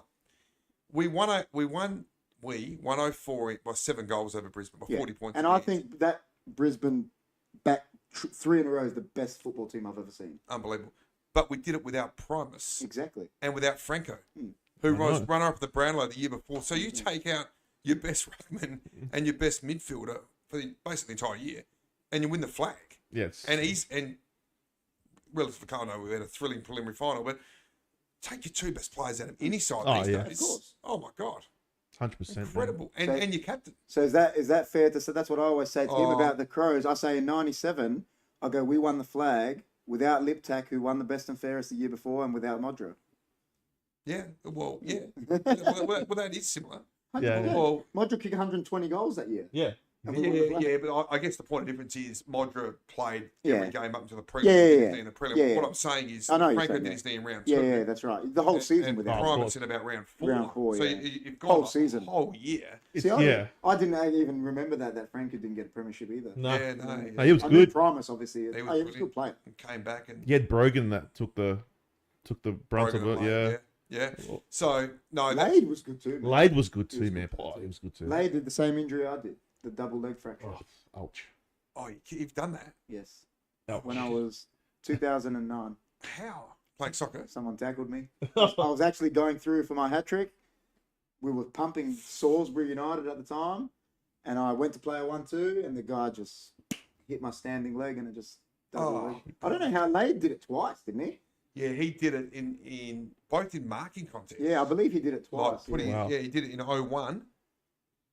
He did it in 2000 Yeah. early in the season against Fremantle, and then did it in his first game back in a pre-season game against I Geelong. ended up coining his phrase because Lade said it on the radio. He goes, "I've got the strongest legs in the league now." Oh, I there said, you- "I've got the strongest legs." there you What's go. next? Yeah, because he had to rod in both. Far He'd done out. both. Yeah. Unbelievable. And to fight back and win the flag. But, geez, that 04 group was tough too. You've got to have toughness to win flags. But that's what I'm saying about that Can't- Brisbane. They were so like you go back to that Brisbane team that like Rewalt in tears, like because the Scott brothers. Yeah. You know, like these guys would manhandle these football players. Carr, Hardwick, Yeah, they were animals, man. Pickett's, Oh, Pickett. Um, Imagine what he'd do to a midfielder today. He'd destroy Wilson. people. Wooba, yeah, and Wooba. they're promised to play, obviously, but yeah, he was part. Someone said that. Could Byron Pickett survive in today's game? I think he could. Well, have to. Well, he just couldn't bump. Yeah, you'd have to. Could have bumped. That's the problem. The thing is, that was the laws then, and he did it. Rashudo used to do it too. Oh, yeah, he Rashudo did. used to bump. Oh, he fucking 100%. So, like, that was the game. It is. That bump that Choppy Rhett Biglands in that. Oh, final. yeah. I remember that one. And you know, The problem was Byron Pickett at the end, when he started going mad with it at the end and he started getting suspended, Yeah. it's like he was trying to get suspended. That's what it looked like from a outside point of view. He like, yeah, he was maybe like, a I'm bit just gonna, reckless. yeah, I'm gonna. He be was a bit reckless. He just got but, reckless. Yeah, But he was I think. awesome. I think. I think he was good. He was a good player. I think with the concussion scenario though, the Yeah, rules yeah, had it to- has, of had course. to change. You just can't hit players in their No. head. That's right. You know, with a hip, albeit tucked in, you can't hit players there. You know, the thing is, like, I say this about soccer. There's bumps, right, and then there's thug acts. I remember what's his name used to play for Crows, McKernan, the younger McKernan. You know, he used to go in and Sean, yeah. Oh. want to hit people with it. That's a thug act. Yeah. That's not I'm Yeah, trying to yeah. bump someone. That's a thug act. You know, don't see it Also as much Kevin these Muscat. days.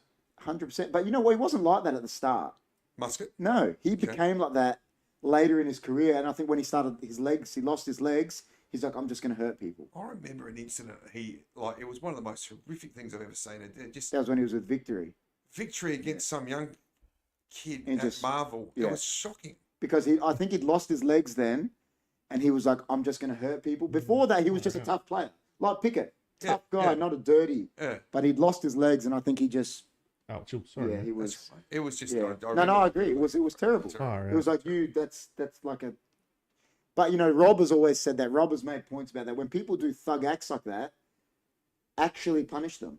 Say you're banned, Yep. soccer, football, whatever, for 10, 15 games. Yep. Because Yeah. not give them a fine that they can pay because they're all rich Yeah. Yeah. Yeah. and ban them for 3 games. That's not enough. Give them a proper No, I totally agree. I reckon the AFL's got the balance pretty good now. They do now, I think. Yeah. Pretty good. Yeah. I was going to ask you. So you work at Port Adelaide. What's the day-to-day role like? You know, do you like rock up to work, high fiving like Ken Hinkley, and seeing all the boys what's it like? You know, before you answer that, the moment said he was there that day, the Kevin Muscat tackle. Yeah, you know, I'm not a massive soccer consumer. I remember watching a lot of A-League back then on Fox, and that tackle was just well, he's a Melbourne victory. like almost like he dived into his legs. Yeah, he would have. I just thought that was one of the worst things I've ever seen. Yeah, terrible on a sporting field. Terrible. I could have ended the kid's career. For nothing. Like as a kid, yeah. Your question about like the day-to-day. What's Daniel's day-to-day like? You know, you high fiving like Ken Hinkley and like, you know, hey boys, you go in the locker room like, hey, going guys. He said that's what I've been doing. He said he's getting bogey, man. Yeah. Look, you know what? You're not far from the truth, to be honest. That's exactly what happens. No, normally get in about 8:30. You know, set things up. So where's your actual place of work? Alberton. Okay, you're there. Yeah. We've just got to redevelop Alberton as well. Cool. It looks amazing. Spectacular. Incredible, actually. Did they redevelop your office as well, or? Our offices were pretty good as it was. So the administration area. Yeah, no. Our administration area remained pretty much the same. All the money gets spent on footy. Yeah. $20 million worth. I'll let you answer that later if you can read that. Yeah, I can. I've got a view on that. Yeah, there you go. You can answer that after this one. Probably not a popular view, but I've got a view on that. There you go. So I normally get about 8:30, and team meetings normally about 8:45. So because I'm part of the media team and that sort of inner sanctum of that football group, I'm fortunate enough to go to the team meetings every morning around. You know, a player might tell his story about what his backstory, about his career and how he's growing his family and all that, which is a really nice piece to start the meeting. Oh, nice. Then I go through training drills and watch some edits, and then I see Can there and the boys go out do their training, and then, you know, we're planning, depending on what day it is, we're planning, you know, what marketing collateral, what media we need to do. There's usually a press conference after training. Player or coach will do one. Josh Carr did one today that we need to plan for, and media in there filming training. We need to remove them at a certain time so they don't film the entire session because it's a closed session. Of course. Sounds pretty full on. Yeah, well, that just gets you through to lunchtime, and then, you know, and there's other planning that goes on in the afternoon, and various meetings related to broadcast or you know, photo shoots or whatever happens in the background. So it's hard to quantify, but it is like really busy, and wow, it doesn't stop. It sounds really easy. Well, I didn't it does. Well, then it sounds quite simple. It does, very simple, but it's not quite that simple. Ask my wife. We believe it's a hard job going. What's Ken Hinkley like as a person? What's he like? One of the best people I've ever met in football. Really? Yep. Wow. One of the best people. Now when you said Hinkley out, you should feel bad, all right? I never said Hinkley out. I'm only joking. I never said that. I'm a huge Ken fan. Yeah. And I've worked with Primus and Mark Williams. I'm still close to both of those, and they're wonderful people in their own right. When I met Mark Williams, I loved the guy. Yeah, apparently everyone does. Like, did a talk for us at our club, and he was amazing. Yeah, he's very, very good. But Ken is one of the most authentic, caring, you know, football smart, but he's, if you take the footy side out, he's just a wonderful guy, a wonderful human. Always makes me feel welcome. Always asks how you're going. I love that. He's very, very caring, and you know, that's, for me, that's where it starts and ends. Yeah. You know, the care that you have for others. Excuse me. And then, you know, the football side, you know, takes care of itself. Everyone's got to have an opinion on. I get it. We're not silly. We hear it all the time. Everyone's got an opinion on whether Ken can enable the club to take that next step from where we are. But I can't fault him. So, awesome. In your opinion, I don't know. Like, do you think he should have a premiership? Do you think he's been? I think, well, history, been unlucky? Well, history just would say we're just not good enough. Not good enough yet. That's at the right time. Yeah. We're not good enough. We've lost 2 prelims by 4 points and 6 points, you know, over that period of time. just weren't good enough, you know, and we may well have won the grand final those years, and we might be a different story. Yeah. We got humbled in a prelim in 2021. That was tough to swallow. Yeah, man. yeah, it was. And 2023 last year, you know, obviously we know what happened there. So, does he? No one's guaranteed or deserves. No. Just asking. You've got to earn 100%. it. You've got to absolutely. 100%. You need everything to go your way. 100%. And we just haven't been quite good enough. There's more players that play a career that don't win a flag. Yeah, that's the. Yeah, no. Look, I've always liked Ken, and I've said it before. Now, because you've been without a flag fairly successful. You know, he's been there for a long time, that's and the way of looking at it. I can see people are frustrated because he's been there for a long time, but there's nothing more that I want to see than him lift the cup. Like, I would love to see that. Well, I'll read a few of these things There's here. nothing more. Either moment says, very foot smart. I remember him as a Geelong assistant coach telling us in private about a few hot young guns at Geelong. He didn't think we got to get to 50. I'll read it up there because there's something in the way. Few hot young guns at Geelong. He didn't think we're going to get to 50 games, and he was 100% correct. People saying they weren't going to make a career, and he was saying, yeah, you know. There you go. And then Either moment said, does Daniel ever have to work with other clubs' media managers and, of course, the AFL's media manager? What's the fraternity like? Fraternity's really good. It is actually very collegiate. Yeah. So I would work. I know my compatriot at the Adelaide Crows is Ian Shuttleworth, and we've worked with each other for more than 10 years in various roles. So I know Shuts really, really well, and I've got a lot of respect and time for him. And we do have to be collegiate on certain things around, obviously, showdowns. And there's joint media conferences at showdowns with captains and coaches. They come together to do them together. Yeah. It's sponsored by Variety, which is a great sponsor of the showdowns, and we come together for a Variety Showdown Shield press conference. And then there are other areas we've got to be collegiate on. It might be an AFL stance on non-Victorian clubs have to fly in to do all their broadcast shoots with Channel 7 and Fox Footy into Melbourne. You know, and we might pick the phone up to each other and say, "Oh, well, look, this is just not fair. What do you think about this?" Yeah. Look, well, okay, let's take a united approach and say, look, you know, how about the non-Victorian clubs having an opportunity where we don't always have to go to Melbourne to do things? Why don't and the AFL, to their credit, listen. Yeah. And are very good. But my point there is we do pick the phone up. We do talk to each other. Like, it might be we might get a question from media around ticket prices at Adelaide Oval. Yeah. And Shots and I will have a chat and say, well, how are you responding to this? Yeah. And so forth. Because, you know, we are all in this together. Yeah. Essentially from a football product community, and a community. We don't like them, trust me. Like, we don't like Adelaide Crows as a football. But you're not meant to. They're our rivals. But you're not meant to. But we have respect and we like the individuals within the club in terms of friendships, and we want to beat them every single time. So do you ever ask the AFL if Port can have as many home games as Collingwood?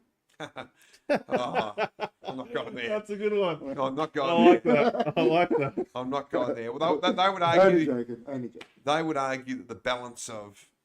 So I've got Hawthorn supporters who have a good run at the MCG as well. Yeah. Oh, they do, man. Yeah, of course they do. Of course they do.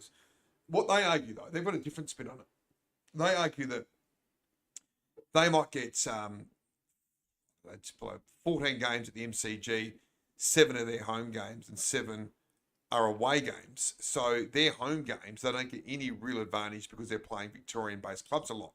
So they don't get that home ground advantage because they might be hosting Essendon at the MCG or Melbourne. They flip it and say, you guys get a distinct advantage by having 11 home games whereby 11 teams have to fly in and play you at your home ground, whether it be the Crows or Port or West Coast or Fremantle, and you should have a huge advantage over them because they don't play there often.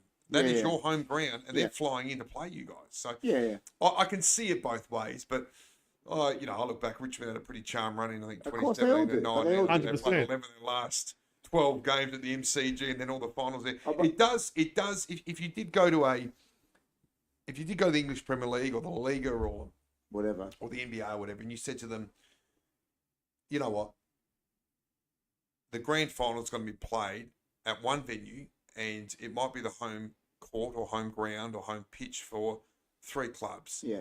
And they might even play in the grand final or Yeah. in the premiership decider. Is that fair? They'd go, No. what the hell are you talking? 100%. What do you mean, like 100%. like the Super Bowl being at one venue forever? Well, I've said this to most Chris. bizarre thing I'm I've ever guessing heard. the Super Bowl changes, but the European Cup, they've got it 20 years in advance. It's in a different. Yeah. So there was a year it was at Old Trafford, and we were in the semi-final, but we didn't make it. So if we had made the final, we would have. Okay, it was there, but they knew that 10 years ago it was going to be there. So I to that point, and I have very, very little. Is that your wife? Yeah. Yeah, bloody hell. That's the question we're going to ask him in a second. Don't worry. We're going to ask him that question in a second. Don't worry. I've got very little sympathy for Adelaide. I've got zero sympathy for the Crows. But when you're playing Richmond at the MCG, you're up against it from the word go, right? Yeah, of course. If Sydney are playing Hawthorn at the MCG, you're up. If you look at the stats, it's bloody hard for non-Victorian clubs to win flags. Of course. 100%, yeah. It's ultimately stacked. See, when at Port the won back the end of the flag, year, they played Brisbane. Yeah. Brisbane won 3 in a row. Yeah, no. too. They obviously knew how to play there. And against Collingwood. Collingwood, 100%. what a club. Exactly. That's why I say Incredible I think they're the achievement. best Yeah. team ever because they beat Collingwood twice and Essendon, who They were a super Essendon team. should have had a dynasty because They the year should they have. won it, they were saying Essendon are going to go win the next 5 flags. Well, And they then won Brisbane- their whole. What? They didn't win. They only lost one game. in 2000. Bulldogs. Yeah. Yeah. You know what I mean? But if I then take the MCG point back. Yeah.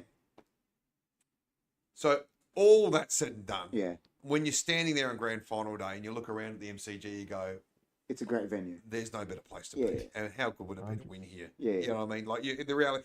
And I think if you surveyed all our players, or most of our players, they would say we would rather win it at the MCG than at Adelaide Oval, Optus Stadium, Yeah. or wherever. Like that is the home. Well, What a venue. See, the difference is MCG is so big. When then, like, when you compared it to soccer, we said about the European Cup, there's an 80,000 seater stadium in so many different parts of Europe. So it's a massive stadium everywhere. And they've got the population, man. That's right. It's like here, we haven't got the population. Like, you're not going to, if the AFL was going to look at a 100,000 seat stadium you're going to make money. and go, they're going to make money there. If we put it at Adelaide Oval, they're not going to make, that much money. Like, and then what if as much as and they then would what make if I that. don't think Melbourne money make should it- drive the decision. It shouldn't, but I think it probably does. Not it would probably it would. No, well, the thing is, they look at it. Well, imagine Melbourne makes the grand final versus Collingwood. It's at Adelaide Oval. Oh, and you know what pisses me off about grand final as well? Like, all the corporates get in.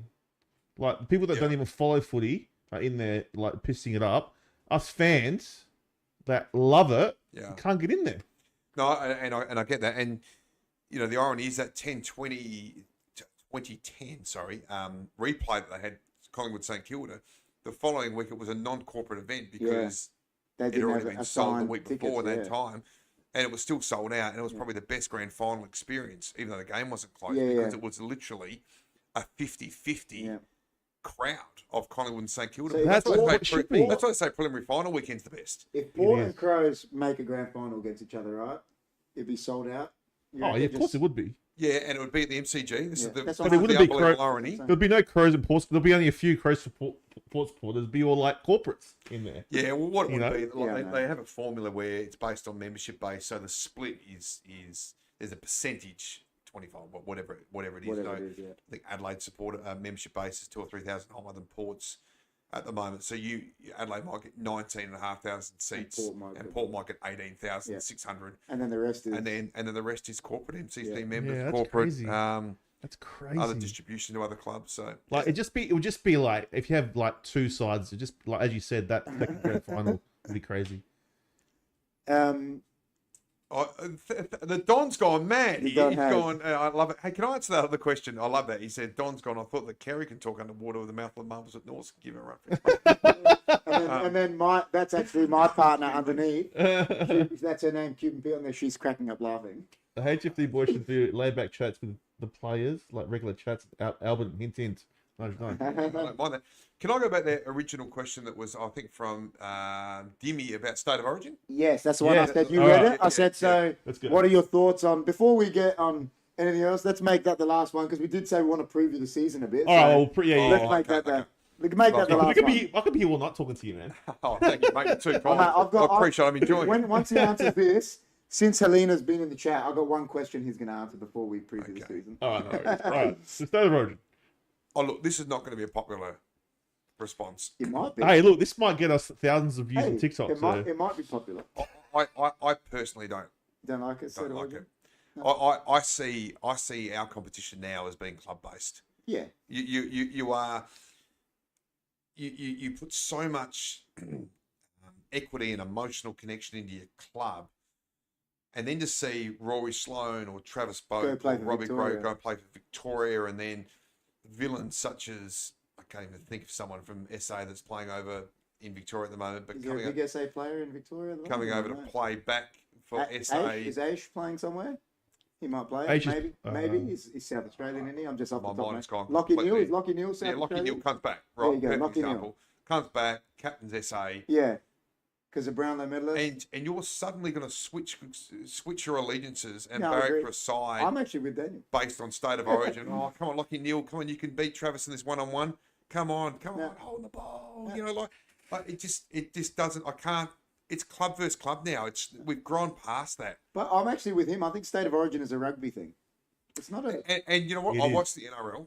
State of Origin. Yeah. I love it. I don't watch Yeah, any other it's fine. game. I don't watch any other NRL. I don't either. And I watch that because 100%. I love it. And But it's their because thing. it's like their showdown. It's their thing. That's right. They put. That's right. But you know, our showdown it's not a State of Origin game, buddy. It's the opposite. But It's massive. it's a national comp now already, and I think the moment Adelaide came in as a state-based side almost diluted the fact The State of Origin, yeah. State of Origin got taken away. Yeah.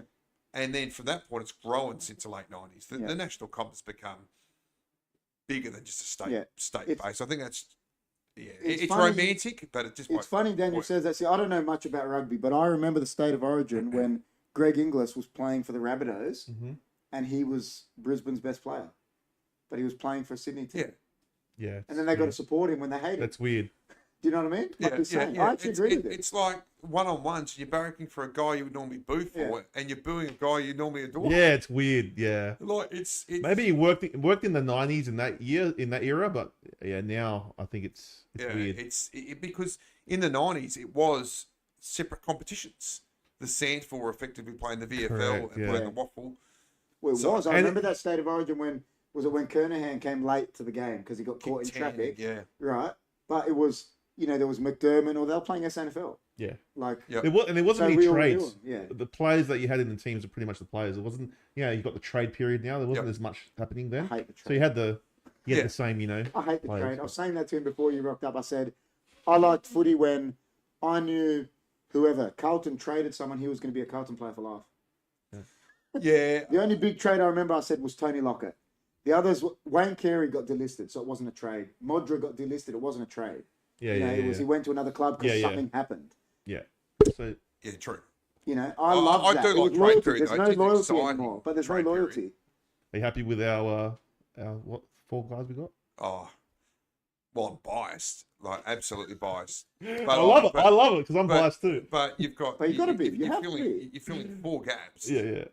Well, 2 gaps with 4 players. Our ruck deficiency with Soldo and Jordan Sweet, and our defensive,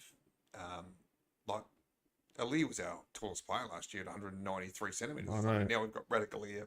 He's massive. I used to feel I saw sorry. him on the TV. He's huge. Oh, he's huge. I used to feel sorry for Mackenzie being back there on his own. It was like, oh man, he's so small compared to these big. He started forwards. off as a winger Yeah, at he the Gold did. Coast, and now He did. full back standing hawk. I know. Okay, before we preview the season, you've already started a bit. The question I ask you is, how does the biggest Port fan going around Is end that up him or me? you end up marrying into a Cypriot family that supports the Crows? But I like also. Also the same question. Yeah, well, Harry's no. Crows. Well. Then I'm talking about his one in particular. Julie was Crows. Yeah, yes. My Elena, late mother-in-law, bless yeah. her, was Bless her, Crows. yeah, She, 100%. the daughter Crows. She was But- more but than then- Harry. She was more. She loved them. But then the broader family, The broader her family's 50 Port. first cousins, Oh, they're all Port. are all Port, I know. including obviously, as you know, Yeah, cousin yeah, Sam. yeah. So Oh, he's mad. it's a real weird mix. They're actually the black sheep in their own family. I know, it's funny. We're like that Back- too. You're like Yeah. that too. We've got so many Philippines that are Port and we're like Crows. But because he was a Bays fan. So Don, what's going on? The Bays. so then how did that work out, man? Oh, look, I don't know. It's fair to say that all I will say is this is probably a little bit too much information, but all of our kids were conceived in the off season, so there wasn't a lot of interaction in season. No, showdowns are interesting, but we learn to give each other a bit of space. It's more what's not said. I'll come back sort of just with a wry smile, and that'll be enough to annoy the hell out of it, which is great if we win. Yeah. And then, unfortunately, we didn't last year with the 2 showdowns, so she had the last laugh. It's because of him. But, So, no, and my kids, my 2 younger ones don't really understand footy, and my eldest is like Switzerland. He just sits... He's in between. Are you kidding me? On the fence. I asked my dad that. I said, "What about Harrison?" I said, "What?" And he goes, "I'm not sure." Nah, Port Crows. He can't separate them. Well, that's a very good thing. It's understandable. He's more of a basketball that's fair. fan That's now fair. the last couple of years. fair. He's got him interested in footy, which is ironic in itself. Given That's his crazy, isn't it? My brother was like that though. Not my eldest brother, my middle brother. He like George lost interest in soccer. We were all soccer, and he just stopped being interested in it. When he still likes it. Now he does. He got back into it later. But he lost the. He didn't want to play it and hated it. Yeah. And then later on, when we were all in here watching it, he just he loved it again. Like just got into to supporting it. I think Harrison, I feel for the kid from the sense that I think he now sees football as consuming his dad so much. Yeah, I know almost like Toby, like, Dad, where are you going now? Oh, I got to fly into state because we're playing. Yeah, God, Dad, when are you coming home? Yeah, that sort of thing. I So get that's part of it. Yeah, 100%. Sometimes it becomes too much because I watch. Yeah, of course. God, don't ask my wife, but I watch as many games of football as I can across the weekend on TV, and I have to, but I also enjoy it. I'll watch West Coast play bloody North Melbourne, and I love it. And he would just go, "My God, Dad, how much more football can you take?" And it's just, and I get it. I do get it. Yeah, it's hard to balance sometimes, I guess. So looking at the season, then, are you both just going to say I'm being biased, like you have been saying? What's are Port going to finish above Crows? Look, I bloody hope so. Do you believe they will? Look, the way I see it is. You answer this, Chris. The way I see it. I'll interview you. Okay. I think if Crows don't make finals, Nick should be sacked. That's me personally. Well, no. That he has to. If you don't progress, I don't think you're going anywhere. If you're stagnating, and listen, whatever factors, people going on about that thing last year with the ball over the line and that, but the Crows still lost 5 games by 1 point. They should have made finals. Look, that thing shouldn't have mattered. Yeah. You know what I mean? I know what you're saying, but for me, look, they've got all these players in. They've filled all the holes. He's the first time in a long time Ken's got a full list where he can choose. He's got depth now. I've gone through the actual the list, and he's got depth on pretty much every line. So, to me, this list, if they can keep injury free, top 4 is very realistic. And look, is that the goal from inside the club? Top 4. Yeah. Well, you've got to. We tend to break it down into 2 phases. A bit of a mountain climb. So, to give yourself a chance to win it, you've got to win enough games through the season. Of course. Clearly. And so there's 2 phases. And the minor round's broken up in even more than that. But if you break the minor round up, you've got to win as many games as possible to set yourself up. Really got to play. You've got to make top 4, as we've seen this couple of Bulldogs one up from outside. I get that. But was the Crows the last team to do that before Bulldogs? That was but I'm just saying, if you look at it, were they the last team to do it until Bulldogs did it? So what I'm saying is it's very hard to do. Of course, it is. My point. So 2 in about 25 years. Yeah, exactly. So and it was a different concept then, as you said. Anyway, So you got to finish top 4, really, realistically, give yourself a chance. And we think we've absolutely got the list to do that. There you go. Like we finished 3rd at the end of the minor round last year. Yeah. 3rd. And probably should have finished higher. Would have if a couple of margins went our way, and we feel like our list has grown from that point of view. It has. To the additions we spoke about, to more experience for Connor Rosie, Zach Butters, Horn Francis, Bergman, those the like of players, Mitch Georgiadis will come back. So, but so will the competition. So the competition around us will grow as well. You're a Cypriot now, man. You got to say Georgiadis. Georgiadis. Georgiadis. Oh, sorry. Georgiadis. Yeah, sorry. Very he says it. Very Aussie. No, but he goes Georgiadis. I go, man, you're Greek, man. Yeah. Come on, man. So to your point, I think the competition is so evenly poised. I think we would be disappointed not finishing top 4 from where our list is at. But I heard a talkback call the other day saying, if you look through all the clubs, and with all due respect to West Coast and North Melbourne, they're still a fair way back, and they'd probably concede that. But anyone above them, you look at Hawthorn, Gold Coast. It's even. It's really even. It's Essendon, St Kilda, But that's Fremantle, what you want an Sydney. even competition. They're all saying we're going to get better. Yeah. Carlton are assuming they're going to be top 4 again and go again. GWS were brilliant last year. Will go again. Collingwood aren't going anywhere. Brisbane aren't going anywhere. St Kilda think they're around the mark, and rightly so. Essendon think they're around the mark. The Crows think they're going to play top 4.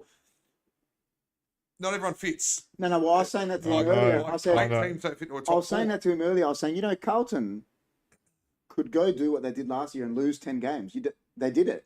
They've shown they're capable of doing both ways. Yeah. And it can happen to anyone. And you just got to get off to a good start. Yeah, that's right. Like banking wins early, I think is in any competition is timing. If you can get the timing right, you can like last year we won that 13 in a row, and that was awesome. But you could tell that players by the finals were tired. Yeah. And they were injured, and you didn't have any backup to help out. And Port won that 13 in a row going into finals, they would have won the flag. Yeah, we had great peak too early. and it's hard to know how to peak and But when you to don't. peak. You don't. and You when don't. we lose You don't. games. That's right. But the reality was we were in better physical shape in probably June and July than we were 100%. clearly in September. 100%. Our The Moment said, is Daniel's job involved in managing the message around the coach and the coach's tenure at the club? If so, is this the hardest part of the job? No, that's not the hardest part. No, there you go. No, it is.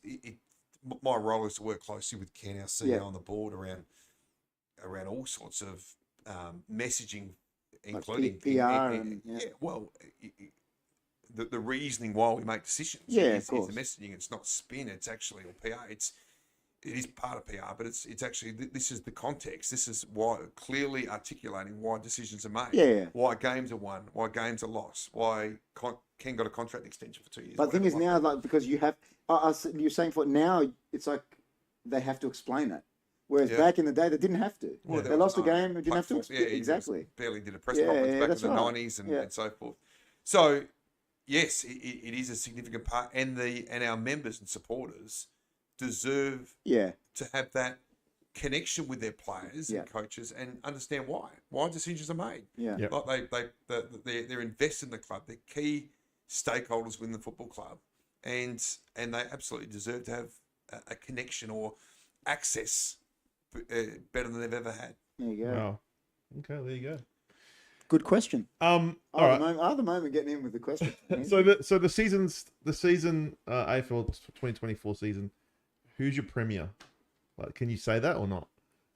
Because you he's a fan. He's going to say Port Port. Adelaide. I would say. Okay. But outside of Port Adelaide, if I was to remove Port Adelaide from the discussion, I said to Chris, can Collingwood go back to back? I said to Chris, I'm not saying they'll win the flag, but minor premiership, you can't count out Brisbane because of the Gabba. Not saying they'll go win it, but the minor, finishing top 4, and they'll be hungry. They've got to be in the top 4, don't they? Yeah, they'll be hungry from last year. They're so hard to beat there. I've got a, I should say a terrible feeling, but I've got a feeling that Carlton are going to go deep. Yeah, I had them as my premier. He's saying that too. I've got a feeling they're going to go real deep and maybe win it. Like I don't. And you know Vossi, don't you? You know Vossi personally. Vossi. Yeah, I do. Yeah, and he is a wonderful. Again, it feels like I'm pumping everyone up. But he is a fantastic. Carlton winning the flag, they'll go nuts over there, man. They will go. If Carlton win the flag, they'll go nuts. Back to back's too hard. Like, it's not too hard. Adelaide have done it, and Brisbane have done 3 in a row, and Hawthorn. Yeah. But it's a huge for Collingwood to go again. I don't think I don't know, something about them. They're just not. I don't know. But you got to remember, he had a ripper year this year. They're going to be on him this year. Like, it's going to be. They find a way. They won their 3 finals. Yeah. They obviously did. They won the flag by a collective margin of 12 points. There you go. Collective. Very small. 7 points against Melbourne. Very small. In the first one, 1 point against GWS, 4 points to the ground. Small margins. They find a way. Yeah. Does that mean that they're not as advanced? Who knows? what I would say is they find a way, and they're They're a good very team. deserving premiers. Find a way, a good team. Yeah. And Brisbane, well, you know, how heartbreaking will that loss be to their psyche? They're going to climb the mountain again. It's hard. No, it's hard, man. It's Which- very hard. There's a few questions. Daniel, will Sydney Swans make it to the finals? Which team will Port most like to play in the grand final? There you go. He's assuming because you're saying they're going to make it. And can you ask Daniel what perks he gets as a lifetime member? Are you a lifetime member? I'm a life member. Yeah, You lifetime. got, did, Yeah, I saw, I got was that. it you got inducted with? With Darcy Boone-Jones and another That's right. administration. Oh, Yeah. was that now? Recently. No, that was in really October. Yeah. Okay, That's what I okay. saw. Congratulations. Yeah, Yeah. thank you. And the best and fairest answers. Yeah. Huge honour. I've forgotten half those questions except with divvies and Oh, does who it would get you- free food. who- Look like I get free food. Who would you like to play in the grand final, Port? If you had to, but you can't pick because the season hasn't gone. You might. I've played the best team. Whatever. Who would Remember I when you like to- asked me? You Who said would I you- like to beat in a grand final? Don't say correct. The Crows. The Crocs. No. You know, he asked me. He wouldn't. said, "Would you want to play Port in a grand final?" And I said to him straight out, "I said no." I said because I wouldn't want the feeling of losing to him. Imagine But I've that. admitted that. That would. I admit it. I'm admit it. I would not want to lose. And I imagine Port would not want the feeling of losing to I'll Crows. tell you It right would be now. the worst. Adelaide will be in meltdown if Crows and Port were in the grand final. It would But be crazy. what I'm saying is, it'd be so good to win. But imagine your team loses. You'll be. Yeah, Yeah. the loser would. You couldn't live with yourself. Because I remember, like my best ever memory of soccer is how I was watching United versus Liverpool in the '95 FA Cup final, Yeah, yeah. and we've never faced each other again in a final. Yeah, fascinating. It We're very was- close in 0-2. Yeah. So both teams were in the Yeah, prelim. true. Yeah, they were. Hey. Adelaide lost to Collingwood Is- in the 0-2 prelim and the MCG, and Port played Brisbane that evening Gabba. at was the it? Gabba. Yeah. We yeah. were talking about this. Is that the only year that Port and Crows have both been good? Or any year? We've both been. No, we've both been. We've never been like the two best, man. No, we haven't. Not the best. Oh, not side by side, No. not running partners, but 0-2 we were Close. To we were being- close, but it we felt were- like neither of us were ever going to quite There get you there. go. Yeah. We had to play Brisbane with the Gabba and Collingwood with the MCG. Exactly. So it's like we were both underdogs, really. Yeah. Yeah, but that was as close, and you just need both those, and it's happening. Yeah. It's happening. Well, they're good. So- I said that. That's what I said to Chris. I said it feels like this year is going to be the best I've seen both teams. Or It that's could be. that's the aim Yeah. they're going at, you know. well, there's which is good. Stranger things have happened. Yeah. So But I'd like to beat Collingwood in the grand final. Yeah. I like that. I like that. Who wouldn't? Yeah, I You agree. play the best. You've got they've got a huge You want to beat supporter the base. best. You want to Yeah, beat that would be Like, great. what a memorable day that would be. Be amazing. Who do you? Which teams don't you like? Like my teams, I don't like Geelong. Don't like Geelong. I don't like West Coast. You hate Geelong because of the grand and final. the Crows and Brisbane. Those four cannot when I watch them, I just can't ever like. You're meant to hate more Victorian teams, man. Why No, do I you don't hate mind. more I don't mind Collingwood. I don't mind them. I don't mind Collingwood. People say, "Well, you should hate Collingwood." No. I don't mind them. I don't mind Essendon. I don't mind Carlton. But those four teams: Brisbane, Geelong, West Coast, the Crows. You hate all the I non-Victorian can't wish teams, them man. well. Yeah, I've only got enough room in my heart for one hate, and that's I can only dislike one side. Crows. That's gross. No, but I agree. I like. Geelong killed I do me like it, in yeah. 2007. That was. But I'm joking. Like we do respect Adelaide, but yeah, there is that healthy rivalry there. I have admiration for clubs like Geelong who can maintain their. They've been so good for so long. They have been when you good. think about it, like, they haven't dipped, have they? Every time we play them, there's always something that goes wrong. And it's not even our fault, and then we Charlie lose. Dixon playing like the umpires 2017, play on, yeah, that. It's like what the hell's going on here? And 2017, and then Yeah. West Coast when that final, that crazy elimination Dude. final. But I'll tell you what, that you know, you're saying, you know, he called play on and that. Mate, I would much rather that than what soccer has with VAR. Oh yeah, true. Yeah. Because at least it's down to human error. Okay, True, it's true. fine. Oh, and actually, that was And the right. game doesn't It have was to the first pause. time he's ever been called. Yeah. He's having a set shot to put us in front Yeah, for 2 yeah. minutes to go. Oh, no, what the hell was I was, this coming from? I was so upset, man, that Didn't know game. what was going and then, on. and then the Eagles game, he was the best player on the ground. Charlie Dixon, that was his best ever game. What did he kick about 3-9 You're or upset. something? You're Yeah, upset but- at the moment, man. Why Because you upset? said you don't like Geelong.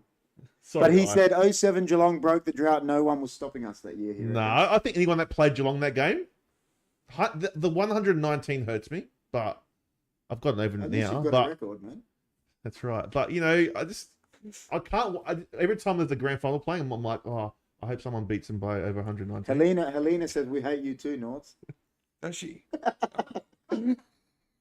What is that? Just all right. So, husband and wife, or is that the Crows and Port? Yeah, maybe it's Crows and Port. all right. So, any more questions? We'll get some questions now. Yeah. Any Before more we questions? You want to shoot them into Daniel, and then obviously, I've and got we heaps of can questions. wrap it up.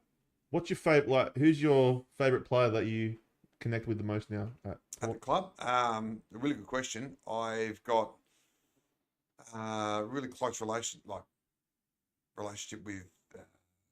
It's funny you say it because you do connect with some more than others, and they can be a different ages. Travis spoke because I've been effectively with him. I started early 08. He He's a started bit 07. older as well. Oh yeah, so you've gone through the whole Yeah. Like with him together. I'm close to Zach Butters. Probably because I need to deal with Zach and Connor a little bit more. Connor Rosie as Captaincy, well. yeah. From that leadership, they do a lot more media. So I'm naturally inclined to be close to him. Jeremy Finlayson, through what his wife's going through, Kelly, like with a I know, cancer man. battle at the moment. So I get to know players or more regularly, the ones that I have more to deal with from a media perspective. But then there's some of the young kids I really like. Lockie Charleston, who's just been drafted. Oh yeah, It's a great character. Tommy Anastopoulos. Anastasopoulos. I like that. Anastasopoulos. Yes. Get the Greek guy to say it for you, man. If you can. I tell you what, there's some good ones, man. How much training do players receive for managing media? Is there a media boot camp? No, they do get training. It's a really, really good question. Often they're so well educated even through the system before they get to clubland now. You would hear them on draft night. They speak magnificently before they even really have Crows players, Port players, Richmond, Brisbane, whatever it might be. The kids have come through, certain academy programs and so well drilled. But yeah, we've got to give them fundamental media training and social media training now as well, given the risks associated and the benefits, but the risks associated with social media. So yeah, no, there's certainly designated training programs that we go through. Nice. Daniel, is there a motto or slogan Ken is going with for the year? Is it public or just within the change rooms? That's a really, really good question. There is. And it's in the change room. And it's in the change rooms. Well, that's like, the one that, they go back Lee Matthews on game day. He used the Predator one. He's like, if it bleeds, we can kill it about Collingwood. And it's like... I think, but it's good, it would have pumped me up because I love Predator. 100%. There is... every club's got a theme they're working towards. And Adelaide would be the same. And I will, Amanda, don't worry. And there's certain themes you work to, and that stays. So Amanda said, read the Kings, and I did see it. I just was reading that. Who is your biggest improver through the preseason across the whole squad? Like player, you mean? Obviously, yeah. Yeah, I think keep an eye out for Josh Sin. Yeah, I saw him on Josh Sin played really well. He's a young club. fella that we traded up for 2 years ago at the draft. 3 years ago now, I think.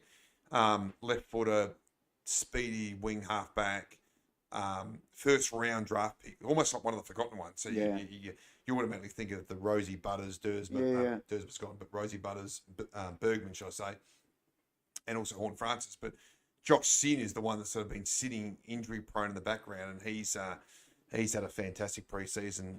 Ollie Wines has actually heard that back, and he's very lean, and he's had a really good run as well. He was troubled last year, so hopefully I would love to see the best of him again.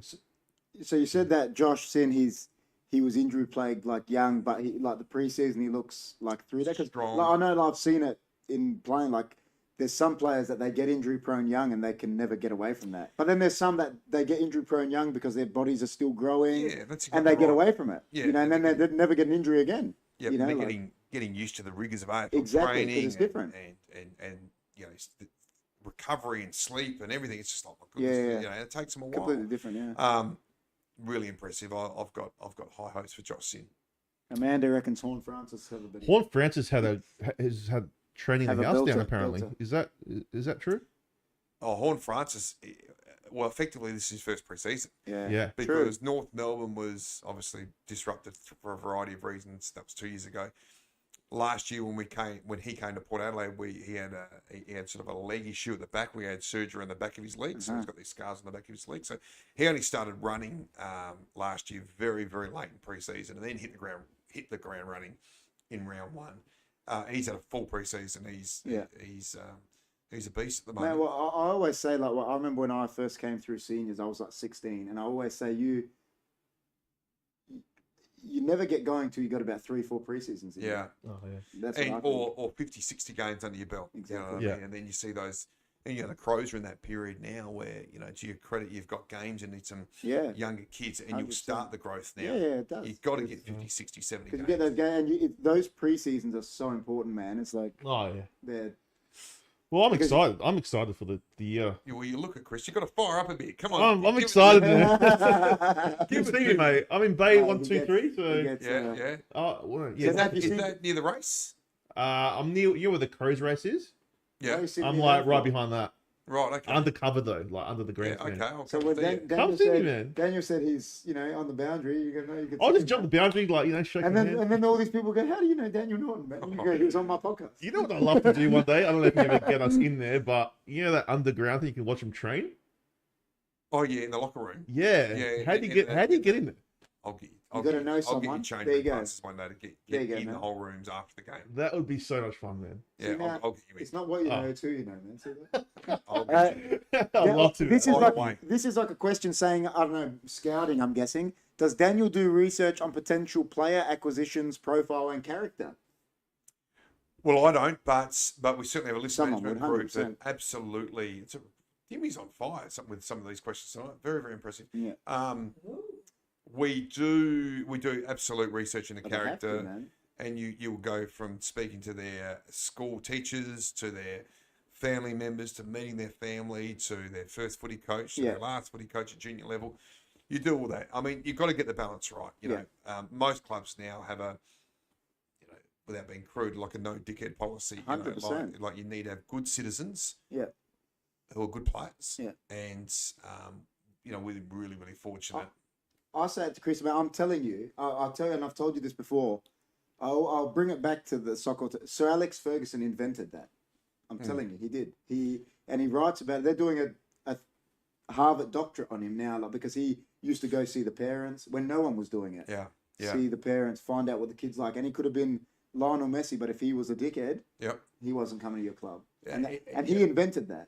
And like it's going worldwide. Real Madrid have that as 100%. Well. It's around recruiting players that align to their values. And the thing is, they didn't have that Real Madrid. They used to go get Galacticos. Yeah. And then they started doing it, and they've been having more success again. Yeah. Because he was like that. He was like, and that was like the whole thing with David Beckham. He's like, David Beckham got bigger than the club. It wasn't that he was a bad player. He wasn't fit in the club anymore. Yeah. That's a good question. No, absolutely. Look, there's been some massive ones, man. Thanks, Brooke. Thank you, Brooke.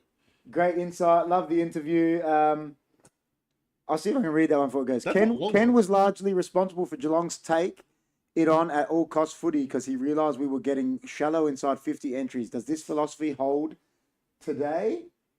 Has Ken changed much as a coach? He's been at Port how long? 8 years? No, longer than that. 11 years. 11, there you go. 11th year. It's hard. It's hard for me because I'm not around him at every moment. I'm not a player, so I don't consume him as I'm a media manager that works with a coach. I find he was probably a little bit more intense at the start as a young coach. It doesn't mean certainly doesn't mean he doesn't care. It's his ability to be able to process. You deal with things. Be calmer under pressure, delegate, all those sort of things.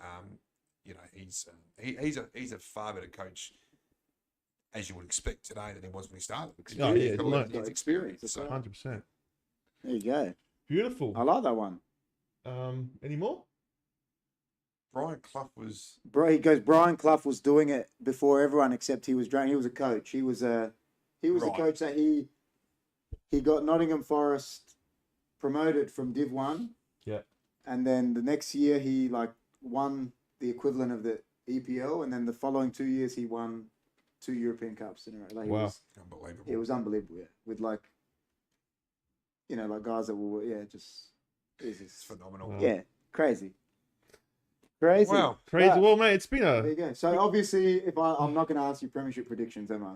mine. Well, I'll say Port Adelaide. Because Outside you of both Port Adelaide, well, you did, and I said Carlton will win. Yeah, you did. I said actually Carlton, that. but then when Johnny So it's put it up, interesting. You both are thinking Carlton. Carlton or Port? But you both said that. He said they're going to go deep. Whether you Port, he said Carlton are going to go deep, and you tipped Carlton. And you said Brisbane. I said Brisbane win the minor premiership, but I don't know if they'll win the flag. Oh, okay. Yeah, that's a really good point. Yeah. The Gabba games. Yeah, I think they'll win the minor premiership, but might not go on to win the flag. I just think they'll, because of the Gabba, it's... Do they lose a game at the Gabba? Do you think I'm still starstruck. Did they lose a game at the Gabba? I would love... It was not West Coast back in the day. When West Coast were dominant, did they lose a game at... This goes back to our conversations an hour ago, though. Yeah. The greater, the home ground advantage. I was thinking about it when you said it, yeah. So the Gabba. Yeah, it's so... So Hawthorn would argue, well, Yeah. the Gabba's so bloody hard to win at. It was like so Subiaco at you've the got a time. gifted 11 wins. Yeah. Brisbane. But then if you make a grand final against you're playing at your home ground. I know. That's the counter argument, yeah. That's the counter. Like back then when it was, the The what other was it, counter 06, 07, when Sydney West Coast made those grand finals, going to the SCG and going to Subiaco, you weren't winning. No. The other counter argument is every second week, Port, the Crows, Brisbane, Have got to West Coast travel. have got to travel. On And a plane, that's right. that's true. That's demanding. 100%. Oh, man. Collingwood, Richmond, Hawthorn, Essendon, don't. like travel 3 times a year. Well, They even, don't leave it's not the just them. I district. always even say it about So, the team that it's a you hate, balance. right? Geelong. To me, they go to the MCG. They're still playing at home. They're still in Victoria. Geelong's down the road. It's not. Yeah. I used to live in Perth. I lived there for 6 years, and I was part of the cheer squad over there. So I don't know if you know Andy Jeeks. Yeah, I do. Yeah. So yeah, good friends with him. Jeeksy? Jeeksy, yeah. He was over in India at the World Cup. He wearing was, and his son was there. wearing our Port Adelaide goods. He was, Jeeksy. The Jeeksy. man's he's a man. Yeah. And Nuts. it's funny, like when I was over there, like even though they only see one game a year, these guys are so fanatical. Like Jeeks, he's probably the most fanatical Port sport I've ever met. Yeah. Like he's crazy. Yeah. And then you meet, have you ever met Monty? Yeah, Monty Chiquito. Yeah, Chiquito. Yeah, he's sort of like I used to call him a mini choppy ticket. Yeah. So I used to hang out with them all the time. So because I was there for like 6 years, so their passion, like I was like, 'cause I'm from Adelaide. The Port I'm like, community in Perth yeah. is amazing. I Apparently, was like, how do you guys go for Port? You guys live in Perth. You should be going for West Coast. Like it was just amazing to see, and they were just so passionate over there. like I always use that comment about because there was people with the soccer that they're like, oh, if you're not from Manchester, you're not a real fan. No, It's a load of man. shit. It's a load of shit, man. Nah, and that's It is. and It's a load of crap. Like Daniel was saying, he didn't grow up in Port. It's a load of crap. Yeah. It doesn't matter where you're from. If you want to support that club, and I remember this guy said it on a YouTube channel. He goes, arguably, the guys in Australia he was talking about the soccer. He goes, they're bigger fans because they get up at 3 a.m. to it's. Mate. It's not a geographical. No, it's not. No. If you want to support your club, it doesn't matter where you're from. It's just comes back to values and 100%. what you align with Yeah, of most. We used to get on the train to come to the footy in Perth when they were playing, and Jeeks used to be on there, and he was singing the songs. We got rock up to the ground. We were the loudest. Like you asked the West Coast supporters, are we the loudest? He goes, yeah. Out of all the supporters that travel, Port are the loudest and Without the rowdiest. Is that because Perth is boring? Without any question. I see the banner as Who's the well. loudest fans? Who's the loudest fans? Well, Port's pretty loud. I would say us and Collingwood Collingwood? are very I loud. was going to say Collingwood. I tell you what, though, it's funny. I'm very fortunate to be to every ground in Australia, and certain grounds have different acoustics to make it 100%. loud. They do, man. Yeah, of And course. Adelaide Oval is one that sort of reverberates and can shake a It's little probably bit the way because of it's that grandstand, yeah. But I tell you what, like the Gabba it's something about the Gabba is next level. Yeah, really? When they play those songs, Oh, Country really? Road and all Yeah, that, and they're there you go. only hold 40,000, 38. But it's just loud. But just the acoustics in that There you place. We go. played them in that final last year. It was just like, and they don't have the maddest supporters. No, but they they just don't. have this. 'Cause they don't even like atmosphere football that there. just goes crazy. Well, I heard Jonathan Brown said one day, he goes, I saw Brisbane on the front page of the newspaper, like in Brisbane 3 times. He goes, 3 premierships because people don't even care about football. Yeah. You know? And now you hear it, you're like, I think it's becoming more popular over there now. Has So to be. yeah, it has. And when that Collingwood chant goes up, like that's as painful as it is, it's loud. Chris, you're all crazy. No one does. Yeah, I agree with that. No one does pre-game better. We than do the Port. best one. Like I've been to a lot of You're pre-games. Port fans, you're gonna say that. No. I've been to a lot of games, man. Different games. Just leave us alone. We're knitting and stuff, it's man. nowhere near it, bro. You gotta be nice to us. Go ask anyone. If we want to knit in pre-game, we're making jumpers. Apricot slicers, knitting. Oh, it's cold, man. The AFL do acknowledge our pre-game as one of the best. Yeah, there you go. Right. Yeah. So my missus went to the showdown last year. She went to the Crows one, and she normally comes to Port games, and she's like, "It's so different. Like different atmosphere, different feel." Yeah, but it's again, that's like, because you've got a disdain to. That's like me, right? No. I know that going to Anfield, hearing "You'll Never Walk Alone" is meant to be one of the best things ever, but I would hate it. Yeah, no. She didn't mean it like that. Because I hate them. She just thought that Port offer more. There's more stuff happening. It probably does. Where like in the Crows, game experience, there wasn't much happening, or it was lame. Like the way she said it, it was like. Do you think Port have made Adelaide Oval their home more than the Crows? I think it's, as I go back to that Amy Stadium conversation we had right at the start, I think it's given Port an opportunity to establish itself as a joint tenant more than anything. And we've always had Adelaide Oval.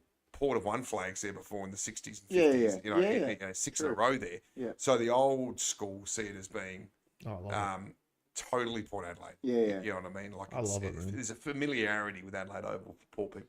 I love it because you rock up to the southern gate and you see like Port Adelaide colours everywhere. Yeah. When I used to rock up at Amy Stadium, all I saw was the Crows.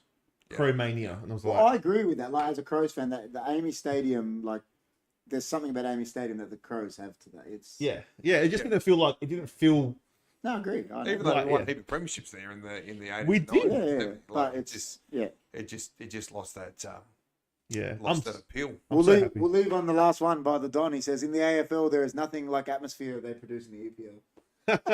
That's next level.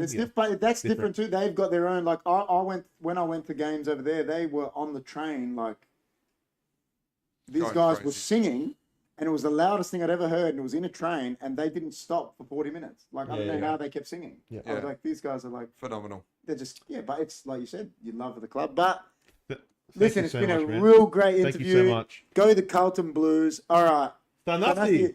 That's my mate from soccer. Thanasi is one of the boys. He's an absolute champion. He says the state of origin in 2024 would be like an NBA All-Star game from this week. A bunch of guys barely putting in effort and making sure they don't get injured. Yeah, I reckon too. Injury is a big part of it, eh? Yep. You don't want to risk your player playing in a state of origin side and potentially having a season-ending knee injury. That can happen in any game, but it just would be heartbreaking. Thanasi, thanks for coming in, man. What a event. He's one of my good mates. At the moment, Daniel did say that. He said to Chris, "I'm going to get you in the change room." Yeah, I'll get you in. And Chris, get us in, man. And Chris got so excited, so I'll die. He did. But listen, we've been going for 2 hours. 2 hours, and as we know, we can. I'm sure we'll get Daniel back again. Definitely. I'll bring the Premiership Cup in at the end of the year. Yeah. Mate, if you bring, I'll die there. I'll be like, what are you trying to do to this guy? I'll bring Travis Boak and the Premiership. If Port win, you have to guarantee Travis Boak Premiership. No, it's a lot of water to go in the Premiership. See how we go. Listen, all right, Daniel. Like I said, it's actually a wonder that we hadn't met earlier, considering our my families knew each other and that's so well. It's been great for you to come in. Thank you so much. Thanks, Jerry. Thank you so much, man. It's been a privilege for me. As I said, I used to listen to you in 5AA days. So I even knew what you were doing because you used to talk about your kids and that. Yep. So to have you on the show is a big honor for me. Amanda says you can have the cup, she'll have the other, talking about Boak. He's getting stuck into you tonight, man. She is, man. Getting stuck into you. She's saying thank you. You're not alone. Everyone is saying thank you so much. So I appreciate it. Yeah, thanks so much. It's been a pleasure. And congratulations again on what you've got set up. I love this. I love it. I'm going to be a regular subscriber now myself. I didn't even know it existed. Now I do. Spread the word, man. I will. Again, like I said, thank you so much. Next time I'll get my dad to tell Harry, your father-in-law, to rock up as well, so they can sit in the background and why not? And have a laugh at us. And, brilliant. Studio audience. We'll be sitting outside. They'll be sitting out there cooking the barbie for us. That's what they can do next time. That would be awesome. And we'll start an earlier show. Maybe we'll do something. Yeah. Maybe at the end of the season you can come in. We can have a debrief of the end of the season. Listen, we'll try get. Like I said, we'll try to get Daniel in as much as we can. He's been a great guest. Listen, guys, if you're new, please like, share, subscribe. Yeah, guys, we'll be back. I'm coming to the barbecue. Amanda says. I think we're back next week. Yes, we will be. Because she thinks that Bogue is going to. Nah, I think it's because she knows. I think it's because she knows you're going to be giving her scotch. She thinks Bogue. Yeah. So, She'll but definitely listen, it's been Food such a great night. It has been. I feel like we could have sat here and talked for Oh, hours. I could. There's so much. And I'm not even a Port fan, and we were, it's great. Appreciate it, fellas. So good, but thank you so much. Can't believe it's been 2 hours. Exactly. I know. Any final words? Final words? Up the power. Up the power. Final words? Cut the pair. Unbelievable. Stay hunky, guys. No, it's for the Don's company. Amanda said, "Yeah, that's it, guys. Please like, share, subscribe. Stay hunky. See you on the next one." See you guys.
You